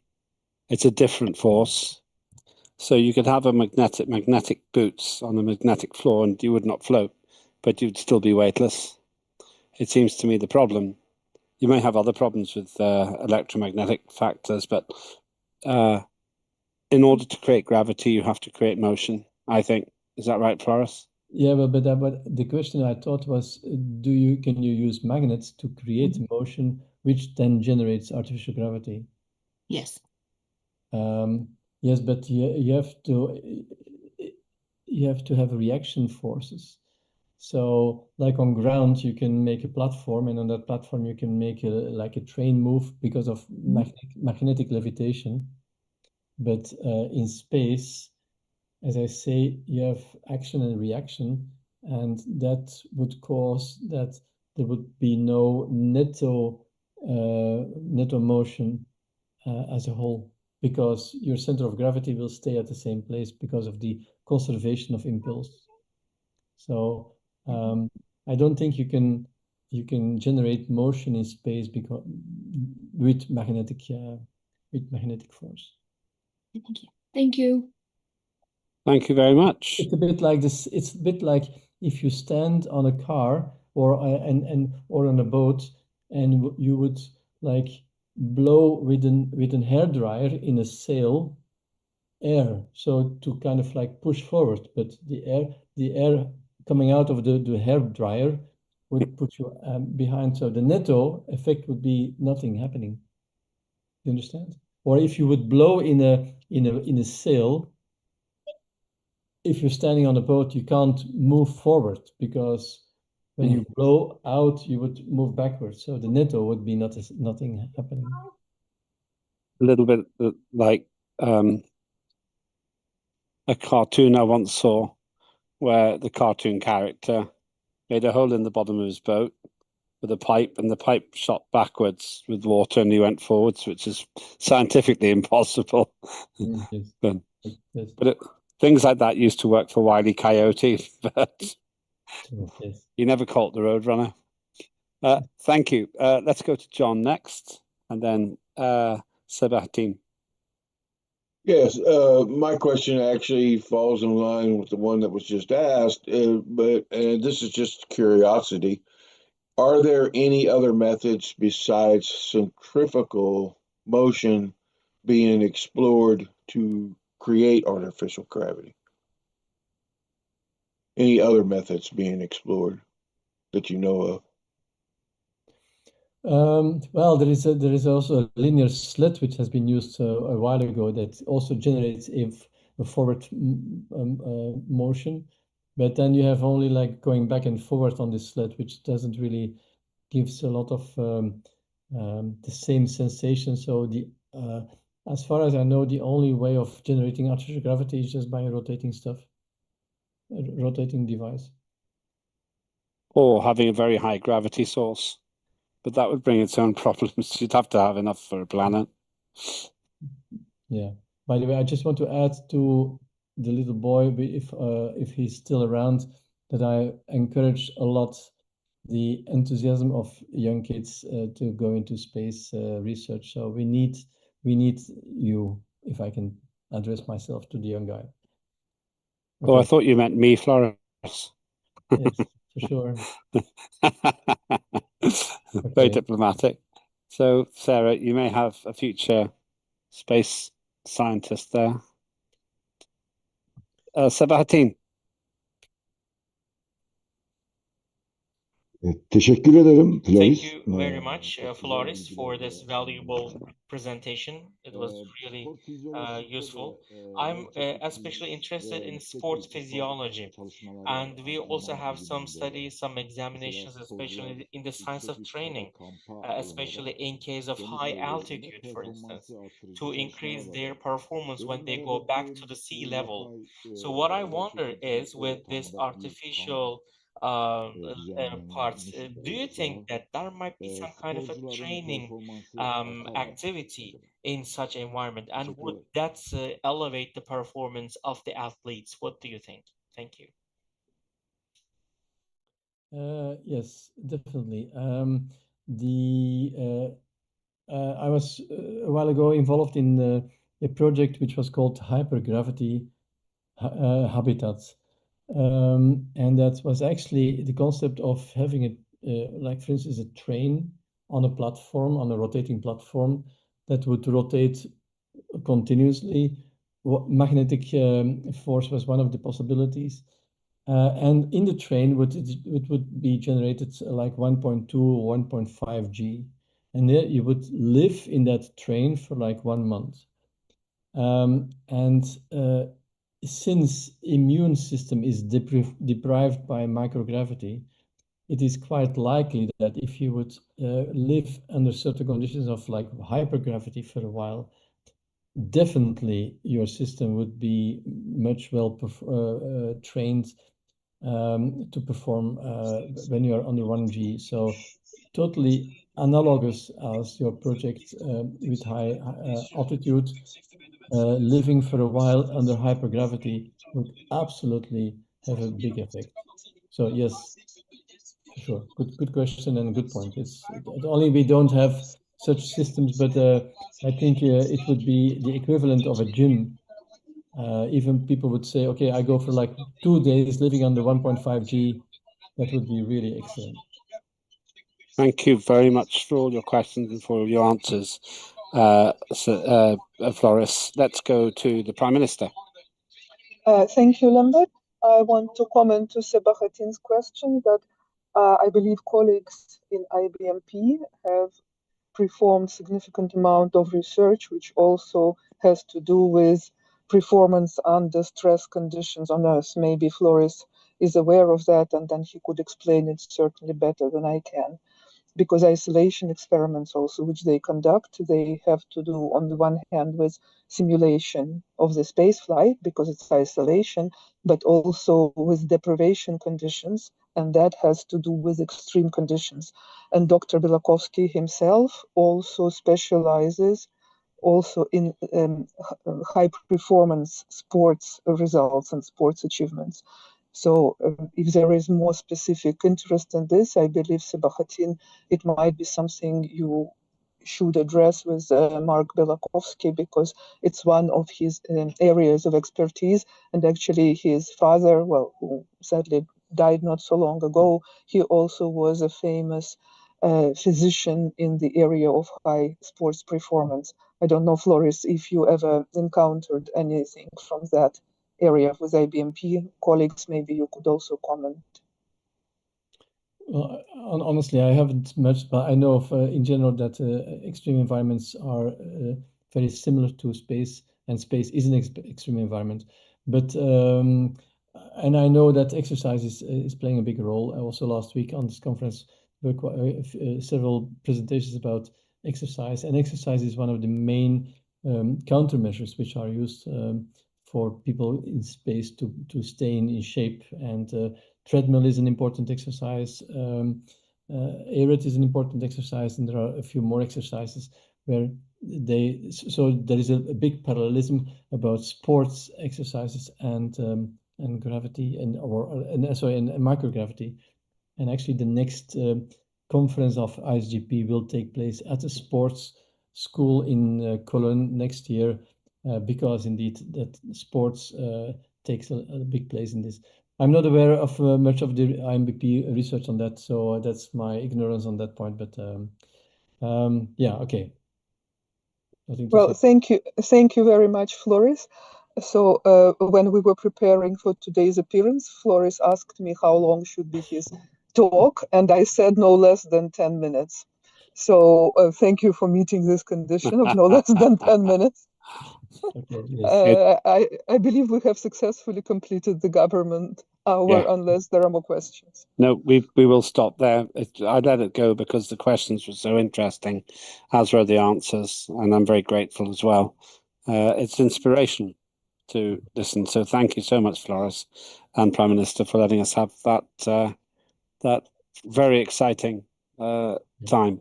I think everybody's very grateful. The media team will be publishing the presentation which Floris made, the video and the comments. So all these materials will be available for review probably towards the end of the week, after all the formal materials are published. And Sarah's son can take that to school. Okay. And say it's from a minister of science who works with astronauts and cosmonauts. Okay. All right. Thank you, Floris. That is really appreciated. All right. And thank you, Prime Minister, as well. You're both welcome to stay, of course, as we continue the business. Thank you. Just a quick reminder to everybody, you have 40 minutes to vote, 40 minutes only to vote. And then after that, we will, once we finish the day, I'll give you a summary of the voting results. I still believe we will be doing this for about another 70 to 90 minutes. I think we've got somewhere between 1 and 1.5 hours to go, but we could theoretically do 3 hours, 2 minutes longer if necessary. I don't think that will be necessary. Right, let's go to the work plans and parliamentary committee reports. Thank you, all of you who submitted them. from the next time, I'll insist that everybody does give it a written report, even if it's one line. It just helps. Very important. And let me now share something which is important. As you heard yesterday, there's going to be an executive congress coming up. An executive congress. What is that? That is when the government ministers, the chairs of committees, the administration, and the head of nation, prime minister, chair of parliament, and head of administration meet. That's 40, theoretically 40 people. That will be held in October, 29th of October. And from my parliamentary side, all the chairs, I hope, will be able to attend. If you haven't yet booked, then please contact me. I really hope that we can get a very good turnout. It's a very helpful process and very productive. For that reason, oh yes, sorry, also thank you, Lena. The justices will be attending as well. So the top of our legal system will be there as well. This we have not done before, so it'll be the most comprehensive executive congress Asgardia has held. These congresses are very useful because what they do is they cause strategic discussions to occur. It also means that from now till October, I would expect each committee to deliver something really important in their area, something actionable out there, which we can share and celebrate at the Executive Congress. Also, as the chairs know, I will intend to ask each one to make a specific commitment for a large contribution that they will make as a committee for the year ahead. I don't just mean legislation. I mean something out there in the real world that gets residents and turnover for our economy. This is one reason why we have spent so much time on getting the economic policies right, the regulations that define our economy, including, I hope, the tax law. It also means that each chair has a big responsibility now to deliver. I say this at every session, every parliamentary sitting, that we're shifting from creating the structures of Parliament in the first term to delivering. So we're going from ideas to results. In that context, very happy to see so many of our colleagues here. Each colleague has the opportunity to make their contribution. If there's a delegate for the chair, then let me know as well. I know some chairs can't make it today, but for the next time, we'll be able to. For the next time, I'd expect a full turnout because the September parliamentary sitting will be 1 month before the Executive Congress.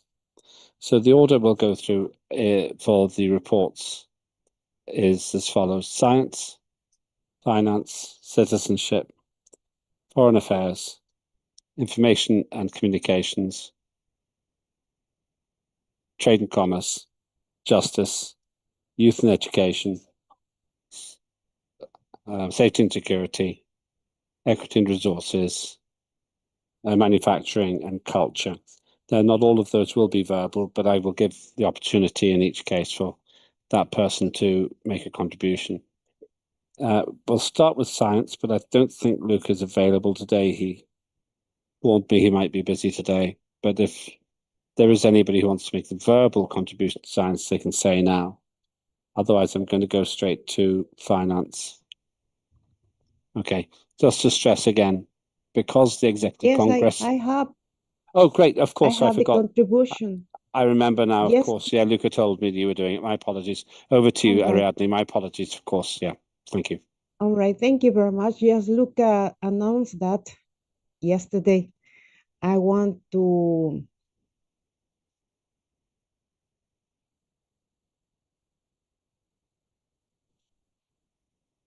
this is the paper. We see All it. right. Thank you. Yeah, great. Thank you very much. Well, Science Committee activity report for this sitting. Number or members 29. Chair Luca Sorizo. Deputy chairs Me and Jason Colby.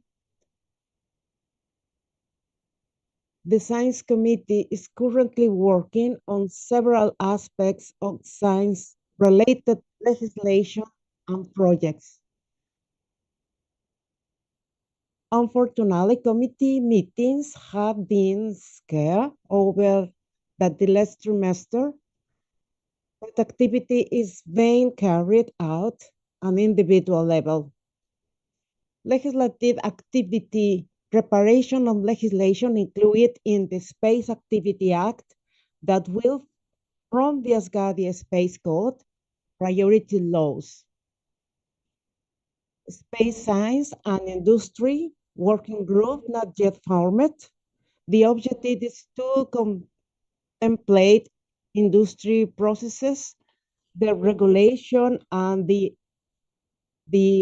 viability to creating tenders with some countries, and involving the Manufacturing Committee and the Safety and Security Committee in the process. Space environment and satellites is the Google Docs here if you want to review later. People in Space, led by Joint and Education Committee involving Citizenship Committee. We invite MPs to gather information on academic studies and existing Earth nations legislation regulating life in space. At individual and community levels, we should then elaborate that build up Asgardia specific legislation. Protection of the Earth and the environment on Earth and in space. Jason Colby leading the working group. Preliminary research has begun to evaluate existing legislation around the world regarding LEO debris mitigation to analyze if and how Asgardia policies can have an impact in international space regulation, and to disseminate what actions or plans are currently being carried out for the necessary care of the orbit. Regarding the space law, the aspects that should be modified. Well, here is the other Google Docs paper. Pre-Astra of the Academic of Science, Technology, and Research of Asgardia, the Science Committee would like to discuss with the Minister of Science about this important law, which aims to establish the most important research structure in Asgardia. We propose to initiate the preparation of a concept law to establish the basic powers and responsibilities of the academy, and legally empowered to the Minister of Science and designated commission to perform science and technology related talks that will later be a prerogative of Astra. Observation Network Asgardians in Google Docs, and also Asgardian Galactic Society proposal to structure guidelines in Google Docs. Science-related projects, Asgardia 2, the SC is involved in the project for launching a small spacecraft in orbit, possibly carrying some light and affordable scientific experiments yet to be determined.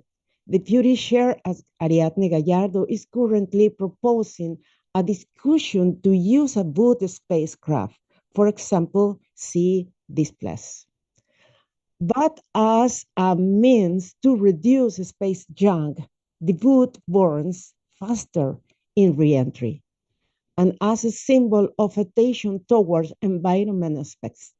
If you are interested, please have a look at MP Gallardo documents in this link.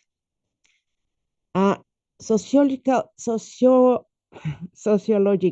surveys of Asgardians with the collaboration of the social science professor from University of Turin, Italy, are setting up a survey to collect sociological information on Asgardians' ailments at the academic study that will be discussed in the upcoming weeks.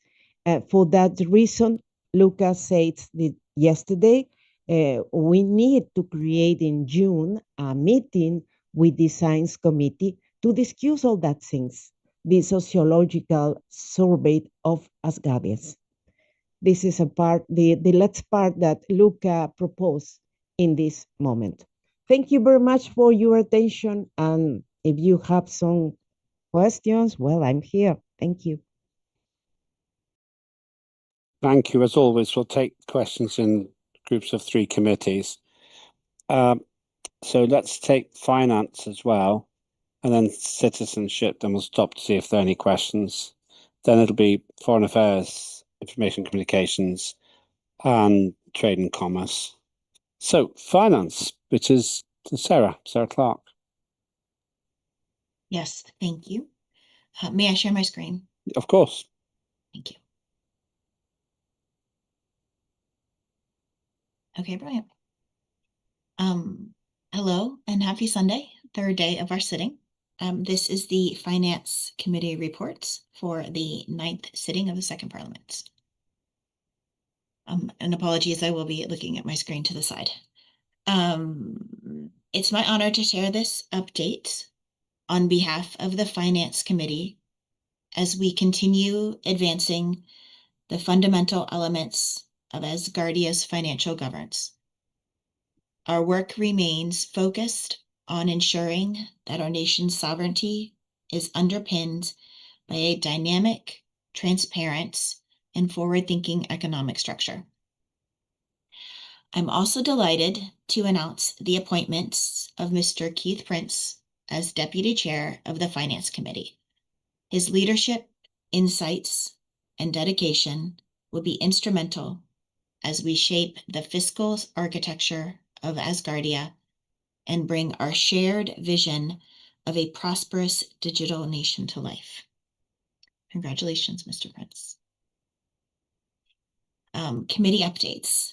As you heard yesterday, we finalized the Asgardian Tax Act in close collaboration with the Legislative Merit Review Group.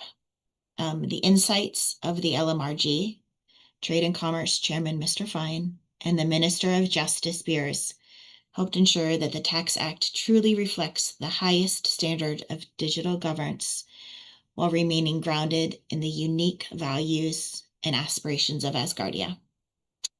And for those AMPs watching, if you have not already, we would appreciate your supports. I believe you still do have time to vote for our Tax Act.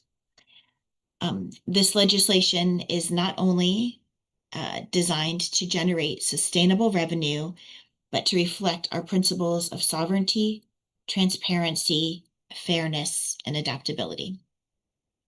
The Act will serve as the cornerstone of our digital-first economic system, supporting both private citizens and commercial ventures as they engage with and contribute to our spacefaring nation. Now, we have been working hard to gather ideas for incentivizing new residents. We've been conducting research on how to best attract and retain new residents. This includes studying successful models of digital organizations and digital participation frameworks, exploring incentives and perks for active participants of digital organizations, outlining a comprehensive digital welcome packet to onboard new residents, businesses, and strategic partners in the Asgardian economy. These efforts focus not only on economic incentives, but also on cultivating a strong sense of community, identity, and purpose within the Asgardian digital society. Global positioning and research on tax benefits. We did touch on this during our discussions yesterday. So in parallel, the committee is also actively researching global tax models and economic development strategies to identify compelling advantages for, sorry, I'll slow down, for businesses and individuals to operate within Asgardia. We are analyzing international tax structures in digital-first jurisdictions. An amazing example of this is Estonia. Remote work hubs and innovative zones, an example of which is Honduras. Opportunities for asynchronous global businesses rooted in Asgardia's digital infrastructure. An example of this would be Alexander Mistakov's Asgardian. At this, I didn't know it was going to be a protocol when I made the presentation. Apologies. So the Asgardian Opportunities Protocol, or the Asgardia's Digital Content Protocol. Our goal is to position Asgardia as a compelling alternative jurisdiction, one that welcomes innovation, supports entrepreneurial ventures, and fosters borderless collaboration with real economic advantages. And I really think we did a good job of that in our Tax Act. And our next steps. We've presented the final acts of, the third final draft of the Tax Act to Parliament. With the help of my deputy chair, we will be convening working sessions with key committees to align cross-section support and innovation. The first that comes to mind is trade and commerce, citizenships, manufacturing, foreign affairs. Really, there's overlap with all of the committees. So expect an email from me. And then to finalize and circulate our proposed digital welcome packet for review. And then, as always, we remain committed to developing a fair, future-focused economic model that reflects the ideals of Asgardia and strengthens our global presence. So thank you very much. Thank you, Sarah. Very much appreciated. Very interesting. Let's go to, once again, we'll take the questions in groups of 3. The third one is citizenship. I'm not sure if there's a physical report from anyone here. After that, it'll be foreign affairs, information and communications, and trade and commerce. Okay, I don't think there's anyone here to talk about citizenship. So questions to, if there are any, to science or finance. They don't have to be. But if you do, then raise them now. Sarah? Ariadne, I was just wondering if you could include the links that you discussed in your report in the chat so that we may access them, please. Thank you.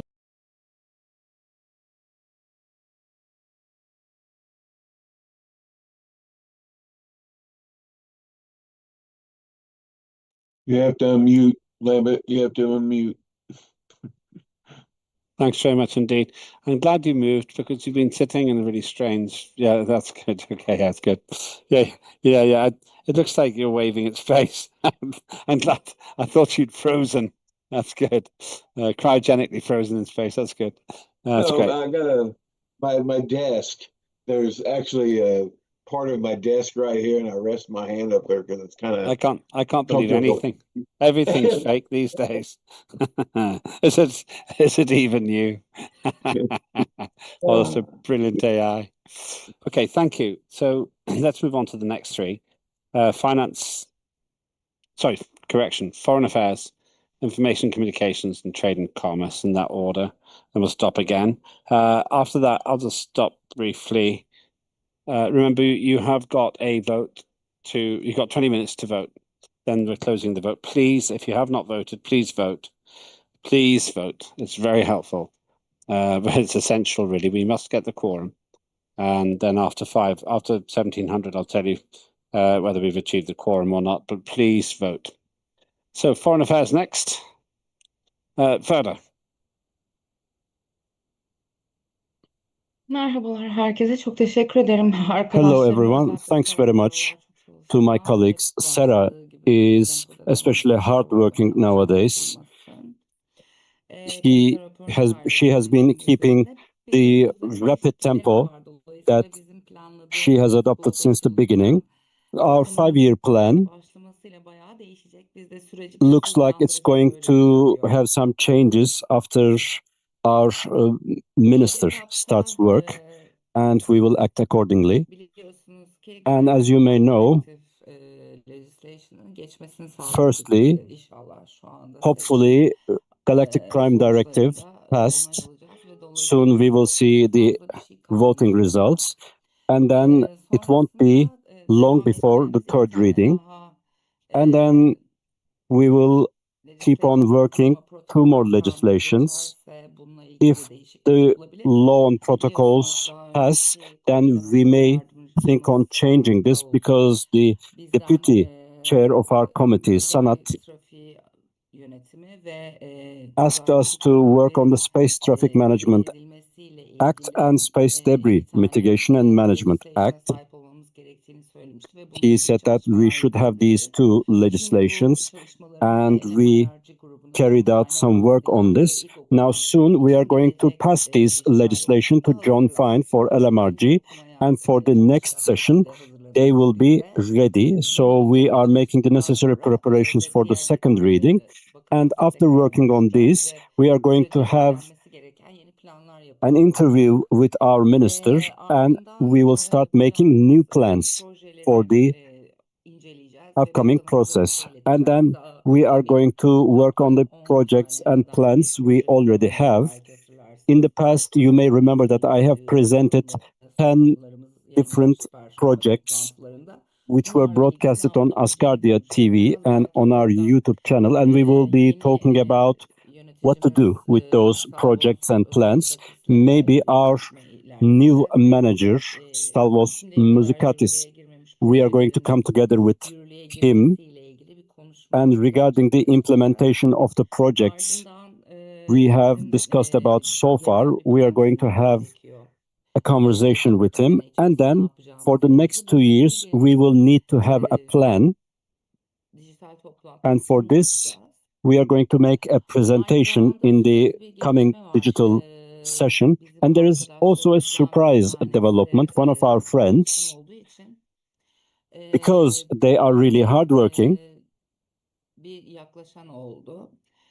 we were approached by some certain individual, Mr. Jason. Tabii. Kendi sayfamdan da detaylarına bakayım Let şimdi. me check the details from my webpage. Just give me a couple of seconds so I can double check.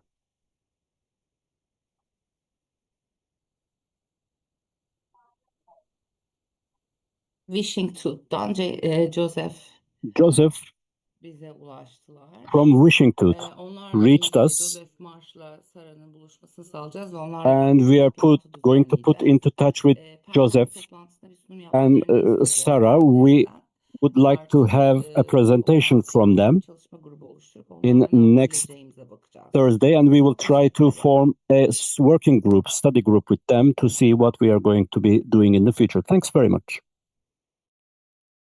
Thank you very much indeed, Ferda. Very much appreciated. Very clear. Next to Ross. Ross Cheesewright, Information Communications. If you'd like to say something, over to you, Ross. Yeah, I'm sorry Ross couldn't make it today, so no reports, unfortunately. You're here. That's great. Oh, no, this is just my AI actually. It's taking notes. It's a very plausible one. It's very believable. Not too uncanny, is it? No, so I mean, in all seriousness, I don't really have much to say. We've in the past couple of months, we haven't really produced that much. Especially after the Interoperability Act, obviously went back to the drawing table. I do have a presentation which I can deliver on the AI project that I was talking to you guys about previously. I'd be happy to share that with everyone today. Yeah, let's do that.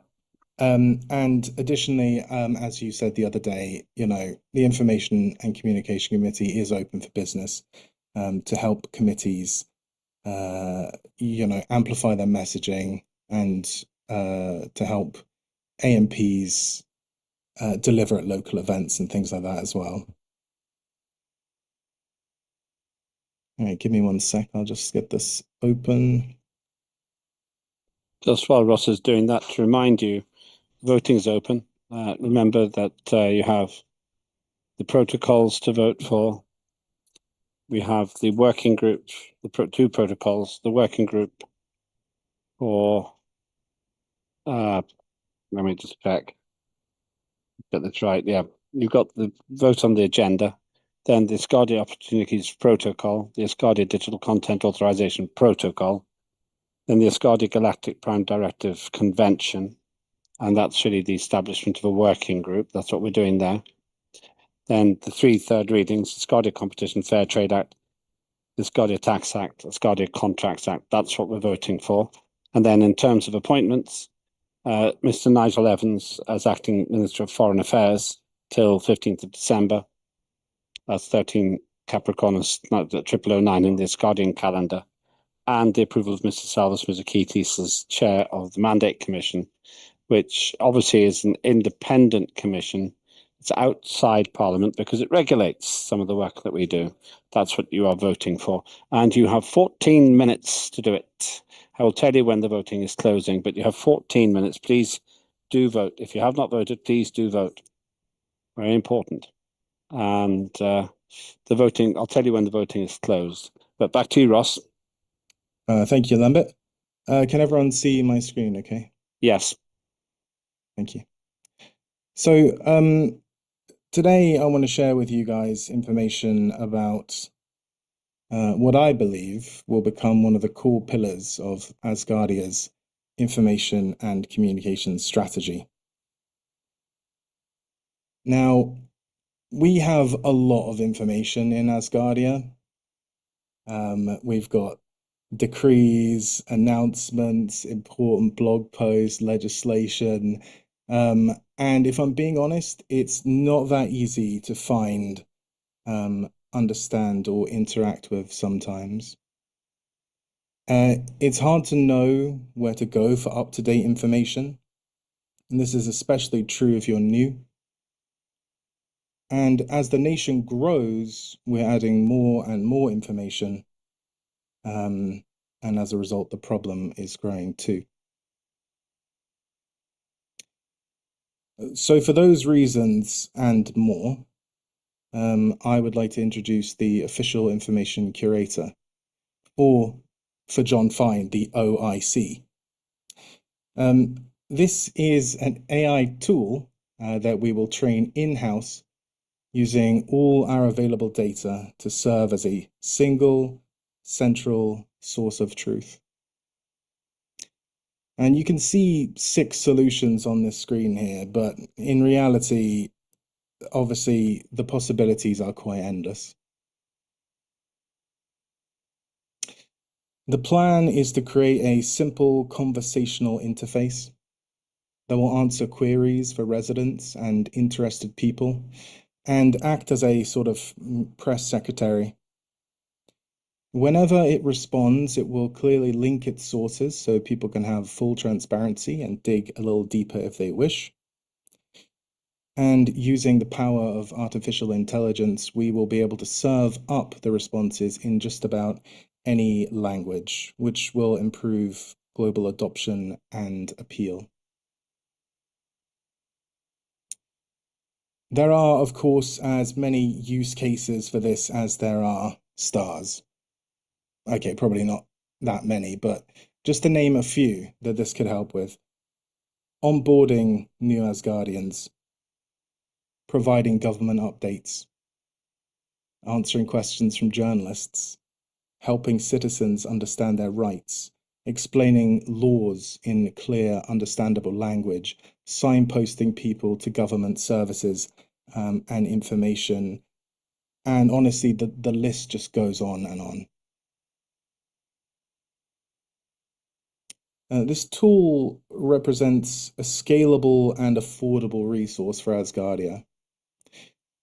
It will be able to single-handedly ensure that people can effortlessly learn about the nation, stay updated with the latest information, understand their rights, their responsibilities, and all without needing a large staff overhead. It can handle anything that we throw at it. And unlike legacy governments, not to call them old-fashioned, but we have an opportunity to leverage this technology now and stay ahead of the curve instead of playing catch-up. Now, I don't know if we'll have our own AI-powered Asgardia bots helping us at home anytime soon, but at least for the immediate future, I would also see this expanding to create a civic AI network. So you can think of these as sort of a dream team of conversational experts to support every area of government. Implement voice assistants so that people can interface with Asgardia in a more easily and conversational manner. Develop a mobile app so that people can have their curator with them wherever they go, get access to the latest information, and that would include urgent notifications and alerts from government. I haven't listed it here, but in my sort of future vision of this, I would also see it linking up to government services as well. So, for example, I could go onto the curator and I could update my residence, or pay for my renewal, or interact with some other government services too. So, in terms of next steps, ideally, I would like to present this officially at the next available opportunity. Following that, I would seek to work closely with my counterpart in government to establish a work group so that we could develop a pilot of the curator. After that, I would like to enshrine some legislation to create some relevant guardrails to support and guide this obviously quite powerful technology, including things like security to ensure that it is a walled garden or a sandbox, so that it's completely cut off from external influences. And finally, I would seek to engage in implementing the technology to ensure a timely rollout. And that could be with government or parliament or a combination of both. But yeah, I would like to see it move ahead with pace. So I think summing this up, there's three things: educate, engage, and empower. We educate through clear, simple language, boosting legal literacy and helping new citizens on board with confidence. We engage by creating a two-way conversation, a space where anyone can actively explore what it means to be an Asgardian and access the workings of our nation. And empower by making knowledge, information, and updates instantly available, because informed citizens are the foundation of a strong participation in the future. So obviously it is early days, and I welcome any questions, comments, or feedback. But yeah, do know that obviously there is a lot more that needs to be put into this to move it forward. Thank you very much. Thank you as well. Thanks, Ross. Very interesting and exciting work for the months ahead. Finally, we're just going to go to John's presentation, and I'll take questions, and then we'll have a short break. Note that you have 6 minutes to vote. If you haven't voted, you have 6 minutes to vote. So the voting will close during John's presentation, and then we'll take the questions from the Prime Minister, and I saw somebody else raise their hand. So after John's presentation, we'll have a quick break, short break, and then we'll carry on with the last three, which I think are present here. Yeah, so John, and then we'll take the questions from Prime Minister and Ricky, because we're doing it in groups of three. So John Fine for Trade and Communications, you have 6 minutes to vote. The voting closes in 6 minutes. John. Thank you, Emmett. I appreciate that introduction. And I just want to say that that last presentation was fantastic, and I support it 100%. And I want to tell Sarah's son that continue with his experiments because it's through experiments like what they're doing that new hypothetical situations are created, and our realities are first created in hypothetical situations. So who knows? Anything can come from that. And I encourage him in his class. I think it's fantastic what they're doing, and to keep continuing in that endeavor. All right, let me share my screen.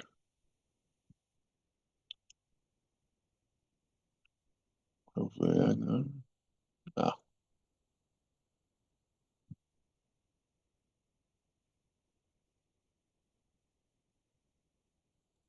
Yep, and we see it. Okay.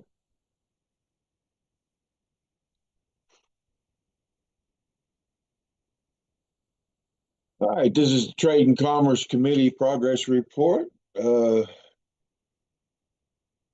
And as always, I want the members of the Trade and Commerce. I never really ever show their faces, so this time I thought I would change that. Sarah, you inspired me, of course, with your showing your members, but this is the members of our committee. And even though many of them are not, they do not participate physically, I always believe that they participate uh,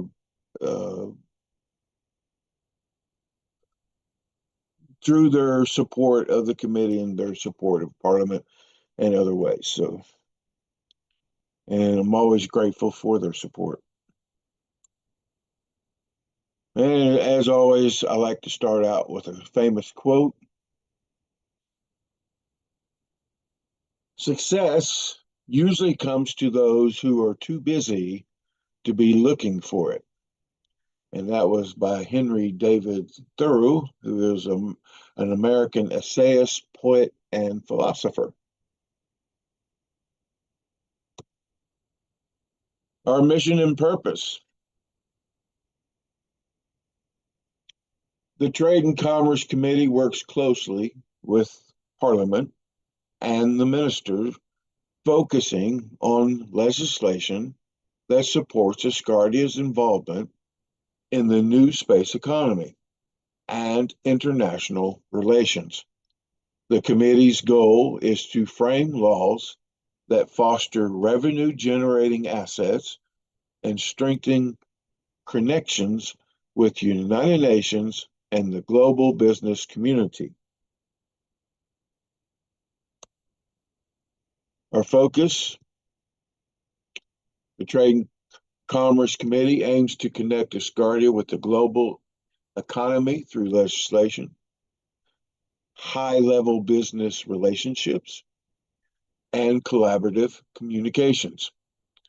Its key focus areas include creating revenue-generating projects, fostering transparent communication, and ensuring unity and synergy within Asgardia.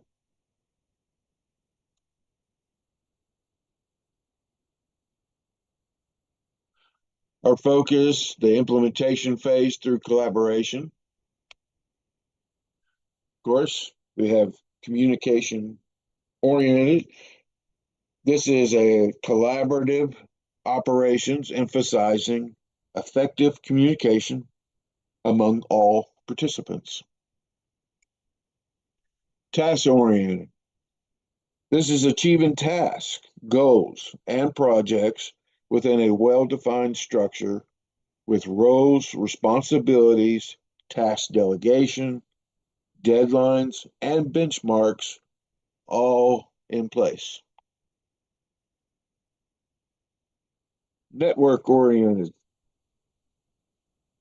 This is building and leveraging professional relationships, connecting with internal and external partnerships, to foster innovation, exploit diverse expertise, and gathered varied perspectives and broader pool of resources. Community oriented. This is creating a sense of community and shared purpose by building positive and supportive team cultures while enhancing engagement, teamwork, and overall well-being.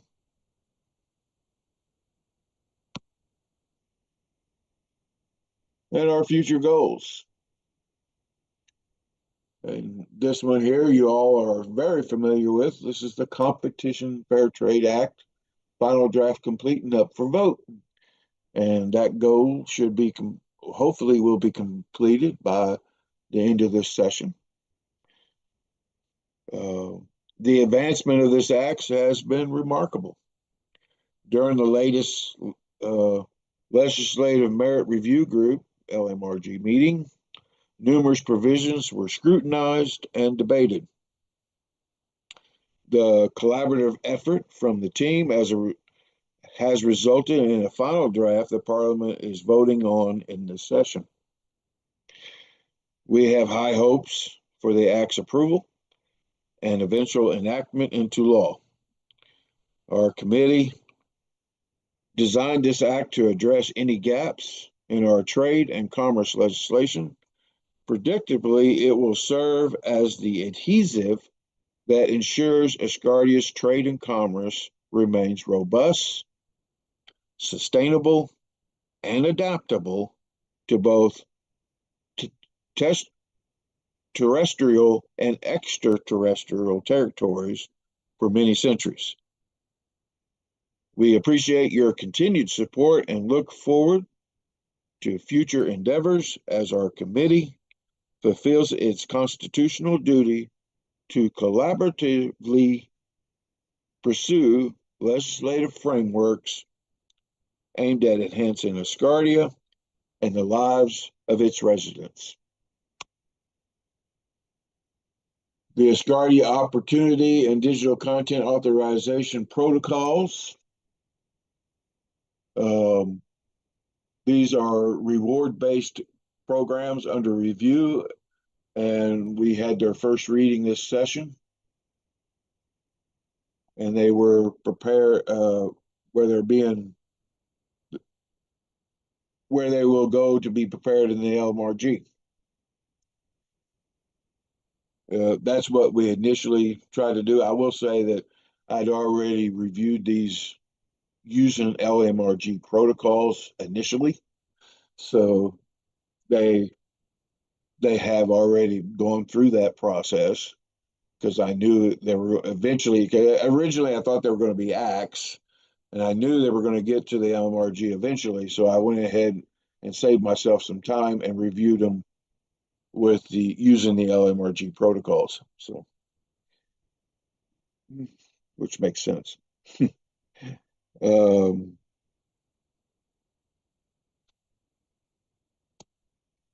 And of course, those were brought to us by Alexander Melankoff and his great vision. I thought the first time I seen them, they were outstanding, and I knew that they just that our committee had to bring them forward and let everybody make a decision of whether or not they need to go forward and become a process in Asgardia. The Consumer Protection Act, I just want to say that it passed into law, and this was, of course, in March of 2025, and we were very happy with this, and we wanted to extend our gratitude and thanks to all Parliament members who voted on the Consumer Protection Act, and we look forward to seeing it protect Asgardia citizens as well as Asgardia businesses in future endeavors.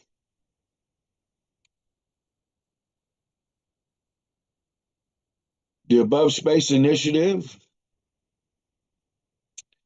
of course, this is the Industrial Space Park. We This initiative seeks to establish a groundbreaking platform for conducting operations in space, while simultaneously creating a revenue-generating space station to position Asgardia at the forefront of the emerging space economy. The project has received approval from the Asgardia Project Coordination Institute to advance to phase 1 of the investment dossier. Feedback from experts at Above Space is currently under review by a dedicated team of specialists who are collaboratively refining the project based on these insights. The committee remains optimistic about achieving a successful outcome and is actively exploring alternative approaches that could further enhance the initiative's prospects. Current negotiations are expected to yield a streamlined 3-tier proposal highlighting key strategies and alternatives, which will be presented at the upcoming Executive Congress.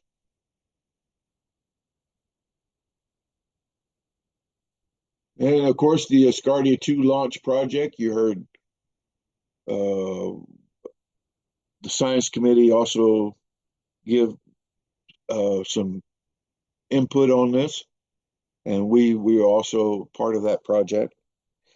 In conjunction with various stakeholders, our committee persistently endeavors to devise a cost-effective satellite system for deployment in outer space. Under the guidance of Chairman Benedetto Professo, we have established a working group composed of Asgardians who are wholeheartedly committed to identifying this solution. We maintain a positive outlook regarding the future prospects of this project. And I think everybody would agree that we are a space nation, therefore we need a space asset in space. And Asgardia 1 was the first space asset that we had in space. And that, of course, that project ended its life term, and we need a new project up there. Regardless how small or how large it is, I wholeheartedly believe that we need something up there representing Asgardia. And I believe that belief is shared by many Asgardians. Oh, I went too far, sorry. Committee awards program. Of course, this is just recognizing contributors. We recognize that some individuals among us have made remarkable contributions to Asgardia by promoting it to the global community. Any individual who collaborates closely with Trade and Commerce Committee and meets the established criteria will be eligible to receive an award from the committee. And I come from a long history of rewards in many of the organizations that I've been in, and it has shown both scientifically and because my wife is in education and has been for 30 years, and I too was in education for 3 years or 2 years, but in education and many other areas, including employment, that rewarding people for doing a good job has positive effects on the organization. So this is just our way of help supporting that hypothesis. And ongoing legal and PR collaboration needs. This is just we underscored the ongoing necessity for collaborative support from legal organizations to address international trade and commerce in alignment with Asgardia's ARC financial objectives. Your support is critical in this endeavor, and we sincerely value your essential contribution to our efforts. And this is just us all working collaborative together, both through our legal aspect, and you know, that may seem like a confusing term, but we do have a legal part of Asgardia now. There are many acts and laws that have been passed and decrees, and any time that us as a legislative body even remotely wants to create a proposal, we should first access those to see if it falls in the realm of any of those first before we submit our ideal for review, or before we create it. We should always access that legal part of Asgardia first, because it may already be covered, and we now have. And it's, for me, it's the easiest way to access our legal system is go on our website, go to the HONs section and click on his documents, and they're all there under the HON. That is absolutely the easiest way to access all our legal documents, because they're all under the HON's documents. And I have not, that has not failed me yet. That's exactly where I go every time I go to check legislation against already laws that have already been passed. That's where I always go. So I offer that suggestion. Oh, sorry.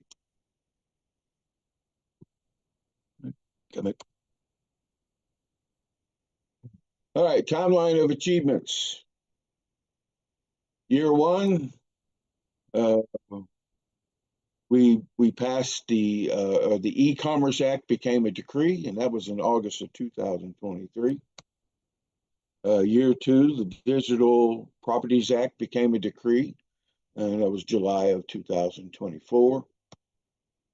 Year three, the Consumer Protection Act was decreed in March of 2025. We also expect the Fair Trade Act to become law and decreed this year as well.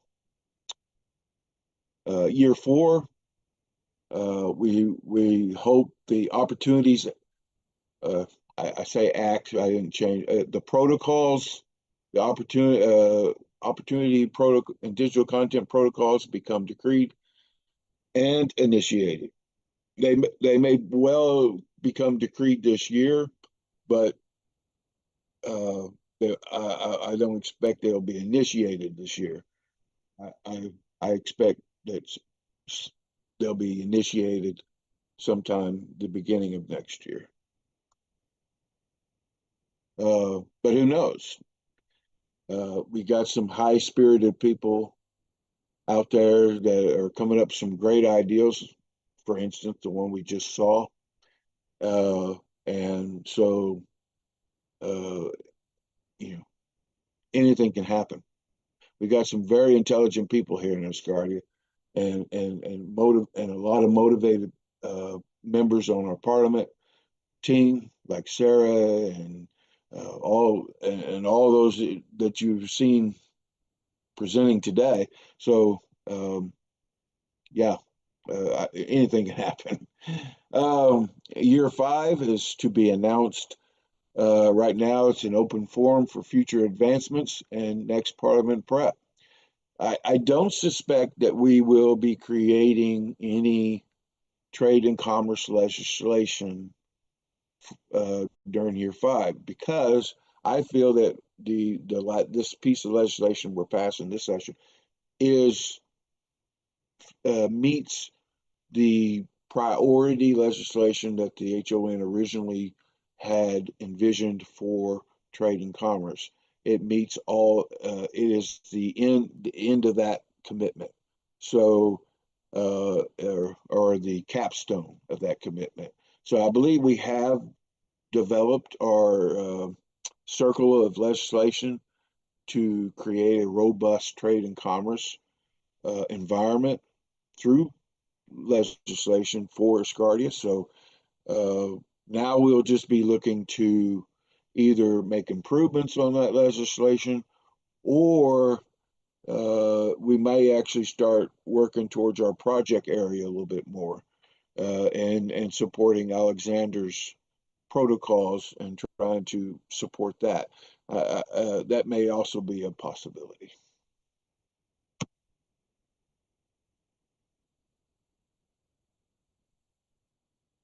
And that's it. Thank you. One humanity, one unity.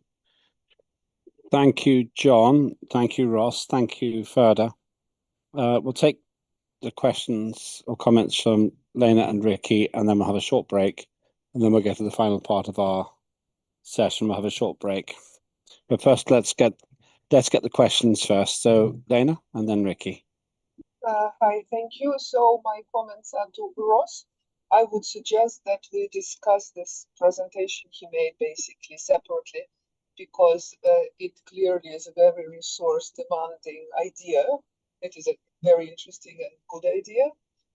At the moment, there is a corporate effort to create an application, a mobile application for Asgardia, which to an extent reflects the website, but also incorporates other features. So basically, your presentation is suggesting also a set of specific features for Asgardia users. And at this stage, it would be much more efficient to review this in the scope of what is already happening. But of course, this is not a discussion for this platform. It's just, I would like to suggest to have a practical discussion separately.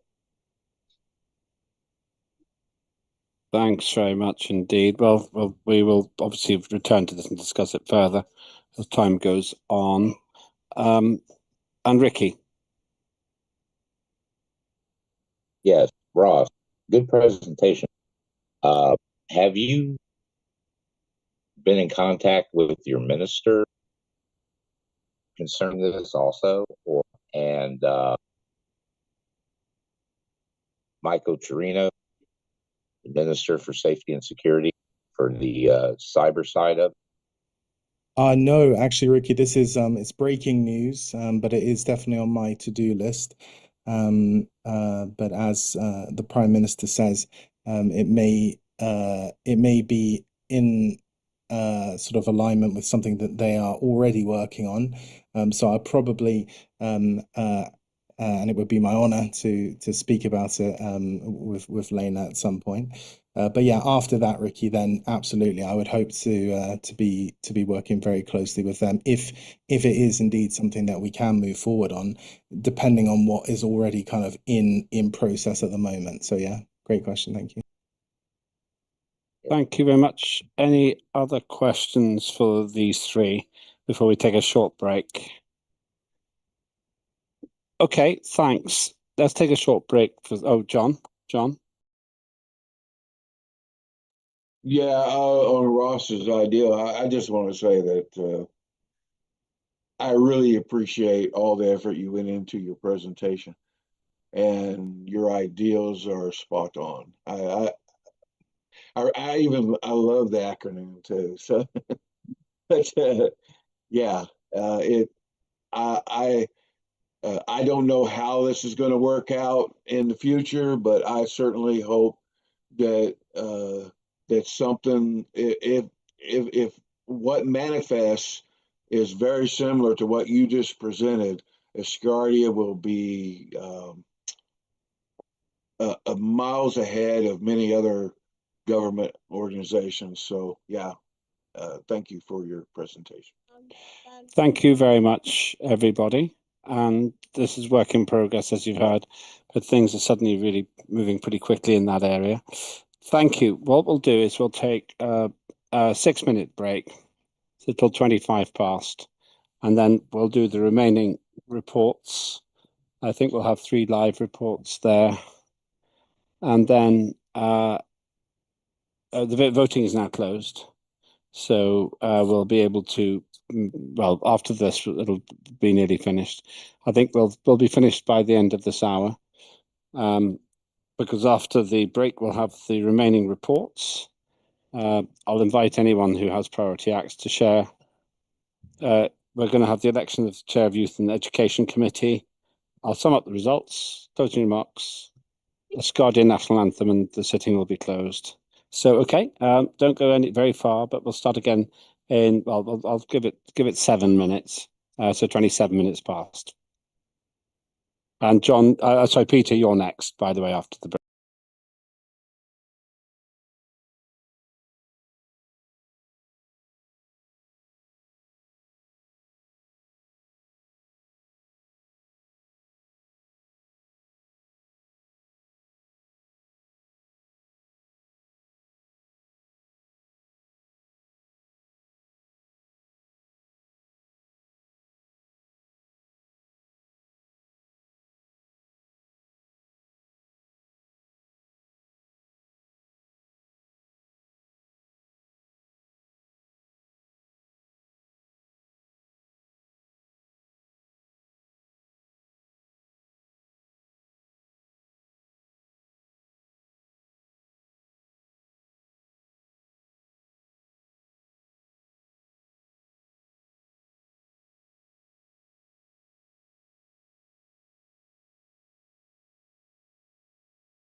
Welcome back, everyone.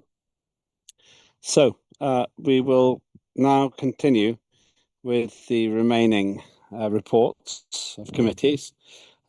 We've got Justice, Youth and Education and Safety and Security next. I think we'll probably do, well, we'll see, we'll just, yeah, go ahead, we'll do those first. So Peter, greetings to you, sir, Justice, and Peter Morn. Thank you, Chairman. This is the point in the proceedings where I enable you to catch up with your timetable, because I nowadays have so very little to say about the Justice Committee. The Justice Committee has always been a reactive committee rather than a proactive committee. And if anyone has a problem involving legalities and so on, they can bring it to us and we will help to deal with it. And as a consequence of that, we move along very smoothly. Now, things have changed a lot now because we have the LMRG under the leadership of John Fines, which takes away most of the work we used to do in the preparation of legislation to come before Parliament, because John has already done all of that work, which makes things a lot easier. The proposal from the Justice Committee, and I have to say that our minister is such a brilliant minister that he takes away a lot of the work that would otherwise be ours. And I know that John Fine has a lot to be thankful for with our minister, who helps him a lot. But we are here all of the time. We are gatekeepers. Any issues that involve the law, but particularly justice, can be raised directly with me or through any of my committee, and we deal with it. But it's been very smooth sailing because we have a brilliant set of committee chairmen, I have to say. They have been fabulous, and just looking at some of the presentations we've just been seeing, I am absolutely bowled over and feel very inadequate in comparison with them. I want to work this coming year with the Chairman of Parliament to see if we can carve out a slightly different niche for the Justice Committee, because we want to feel that we're actually contributing more. The one thing which has been a long-standing interest of mine is for Asgardia to acquire land.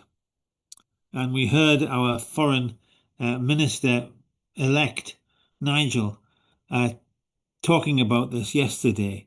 And I think he's absolutely right. And he's got some great ideas, and I want to work with him. As a property lawyer, I should be able to be a great help for that. But on the other hand, as a mediator, I can also be a great help with the mediations which our legislation permits now. But there are never any disputes that I need to mediate, because we're a very peaceful crew, and we are happily plodding along. But we stand ready. We are the gatekeepers. We stand ready. We are going to try and redefine the work of our committee with Chairman Lembit. And also I want to work with the question of acquiring land, and I want to be more proactive than reactive. But it is what it is. We are here to help, refer things to us, and they will be dealt with. That's fairly sparse, Chairman, but that's about the size of it at the moment. No, that's fine. Thanks. I've always said you don't get extra points for talking a lot.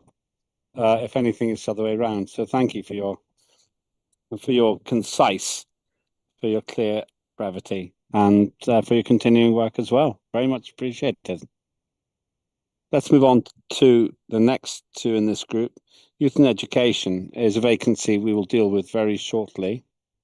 Youth and Education has created a great body of legislation, a complete education system, in fact. And the next chair of the Youth and Education Committee will, I would expect, start taking that through the parliamentary process. That, I think, does need legislation. So I think that will be a big report at the next sitting, once we have that position filled, and we will fill it today. Ricky, you're next. Safety and Security. Yes. Actually, there's really not a lot to report since the passing of the Cyber Act. I sent a message off to the minister to get an update as to how implementation is coming along, which I realize is going to take some time, but it's something that us in Parliament need to know, so that, I need to find out so I can share it with Parliament, so that everyone knows what's going on and how it's going to affect some of our proceedings. With what Ross was discussing, it's definitely, they're going to need the minister from safety and security involved in that also. And with what Lena was saying, I hope that both things can be joined together so that it works smoothly. Other than that, really nothing to report on.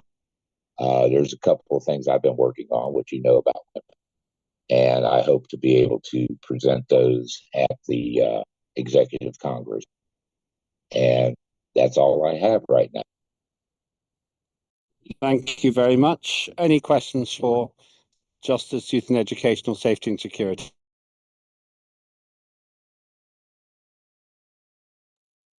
Okay, thank you. Let's move on. A lot of work will take place in advance of the Executive Congress. All the committees will be busy, I think, there. Right, so moving on to the last group of reports. Ria Dell isn't very well. She's lost her voice, so let me say on her behalf, the main work for Equity and Resources has been on the third reading of the legislation. It's good work, great work, and I hope that you will pass it today. Voting is closed. I'll check and share the results very soon.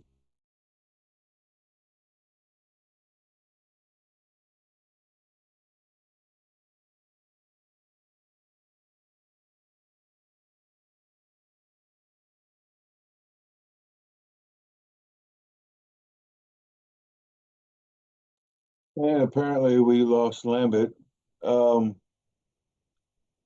If I can keep you all entertained while he is rebooting his system, I had the opportunity while I was in college to participating in an experiment that falls along the same lines as what Ross is trying to create with his presentation. Yeah, sorry, John. Sorry, yeah, it was this. So I think my signal went. I didn't realize I was talking to myself for a moment there. John, you wanted? Yeah. Yeah, I was just keeping. I was just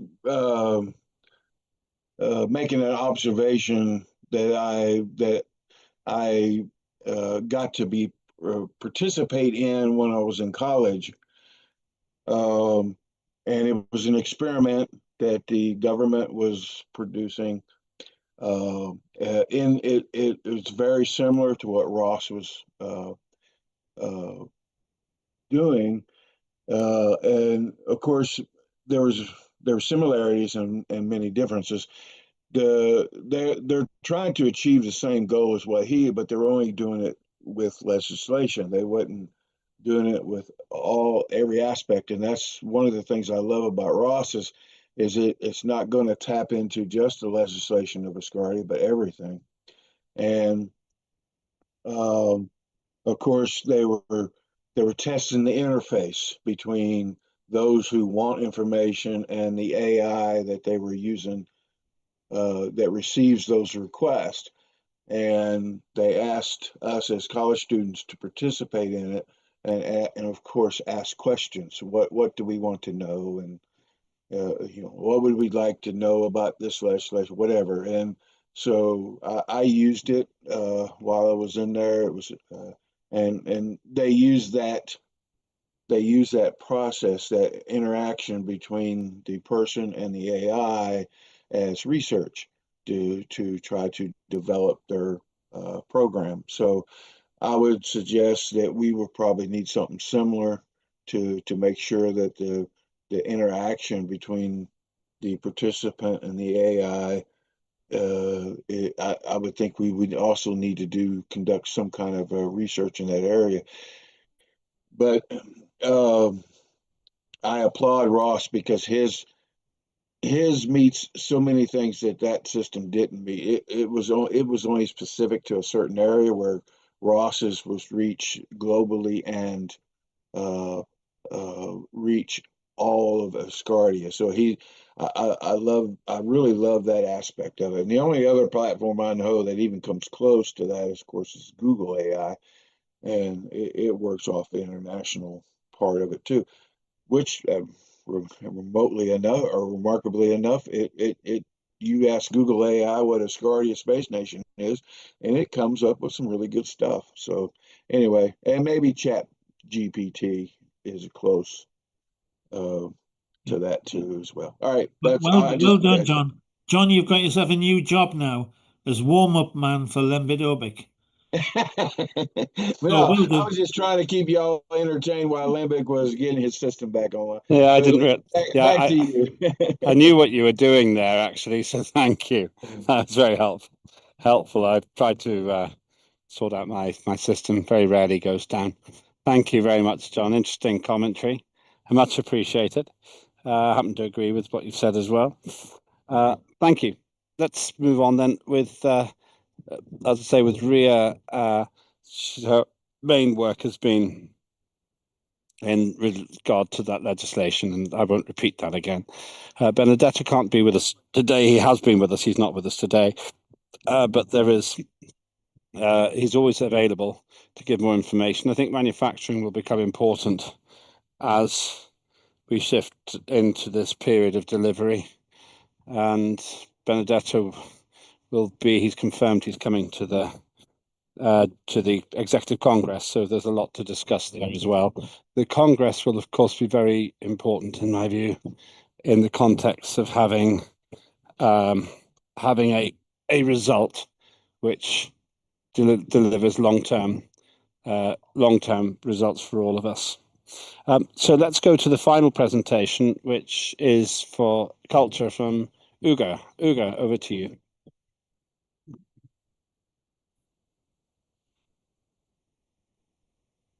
Evet Sayın Başkan, buradayım. Well, Mr. Öncelikle Chairman, thank you very much. konuşma I'm hakkını, here. bu sezonun First of konuşma all, hakkını bir I would güne like to sığdırıyorum. Kusura thank bakmayın. once again, and I Biraz will uzun be konuşacağım. squeezing the talk of the Gündemin whole dolu ve season yoğun. into this one Umarım hepinizi single mutlu eder. session. Hopefully, Sayın it will not Başbakanı, take sayın long, but I would like parlamento to başkanı, yüce cordially parlamentoları, salute the vatandaşlarımızı, Parliament, Kültür our Komitesi'nin citizens, değerli our üyelerini Prime Minister, saygıyla and the selamlıyorum. ministers, Önce and of course all the komite committee raporum, members sonra da and chairs. somut bir I will try to çalışmamla present you yine the committee report, sizlerleyim. and I will try to present you Müsaadenizle another şimdi kısa piece of komite work that raporumun I have içeriğini okumak just istiyorum. created. Kültür Komitesi mevzuatına yönelik geniş kapsamlı bir Well, çalışmayı the Culture başlatmış Committee olmanın has gururunu started yaşıyorum. a Şu large şekilde body of work. Kültür Komitesi Let me isminin summarize. içeriğine uygun olarak In order genişletilmesi to align gibi bir with the çalışma name of the içerisindeyim. Culture Committee, I would like to Nedir bu? expand the scope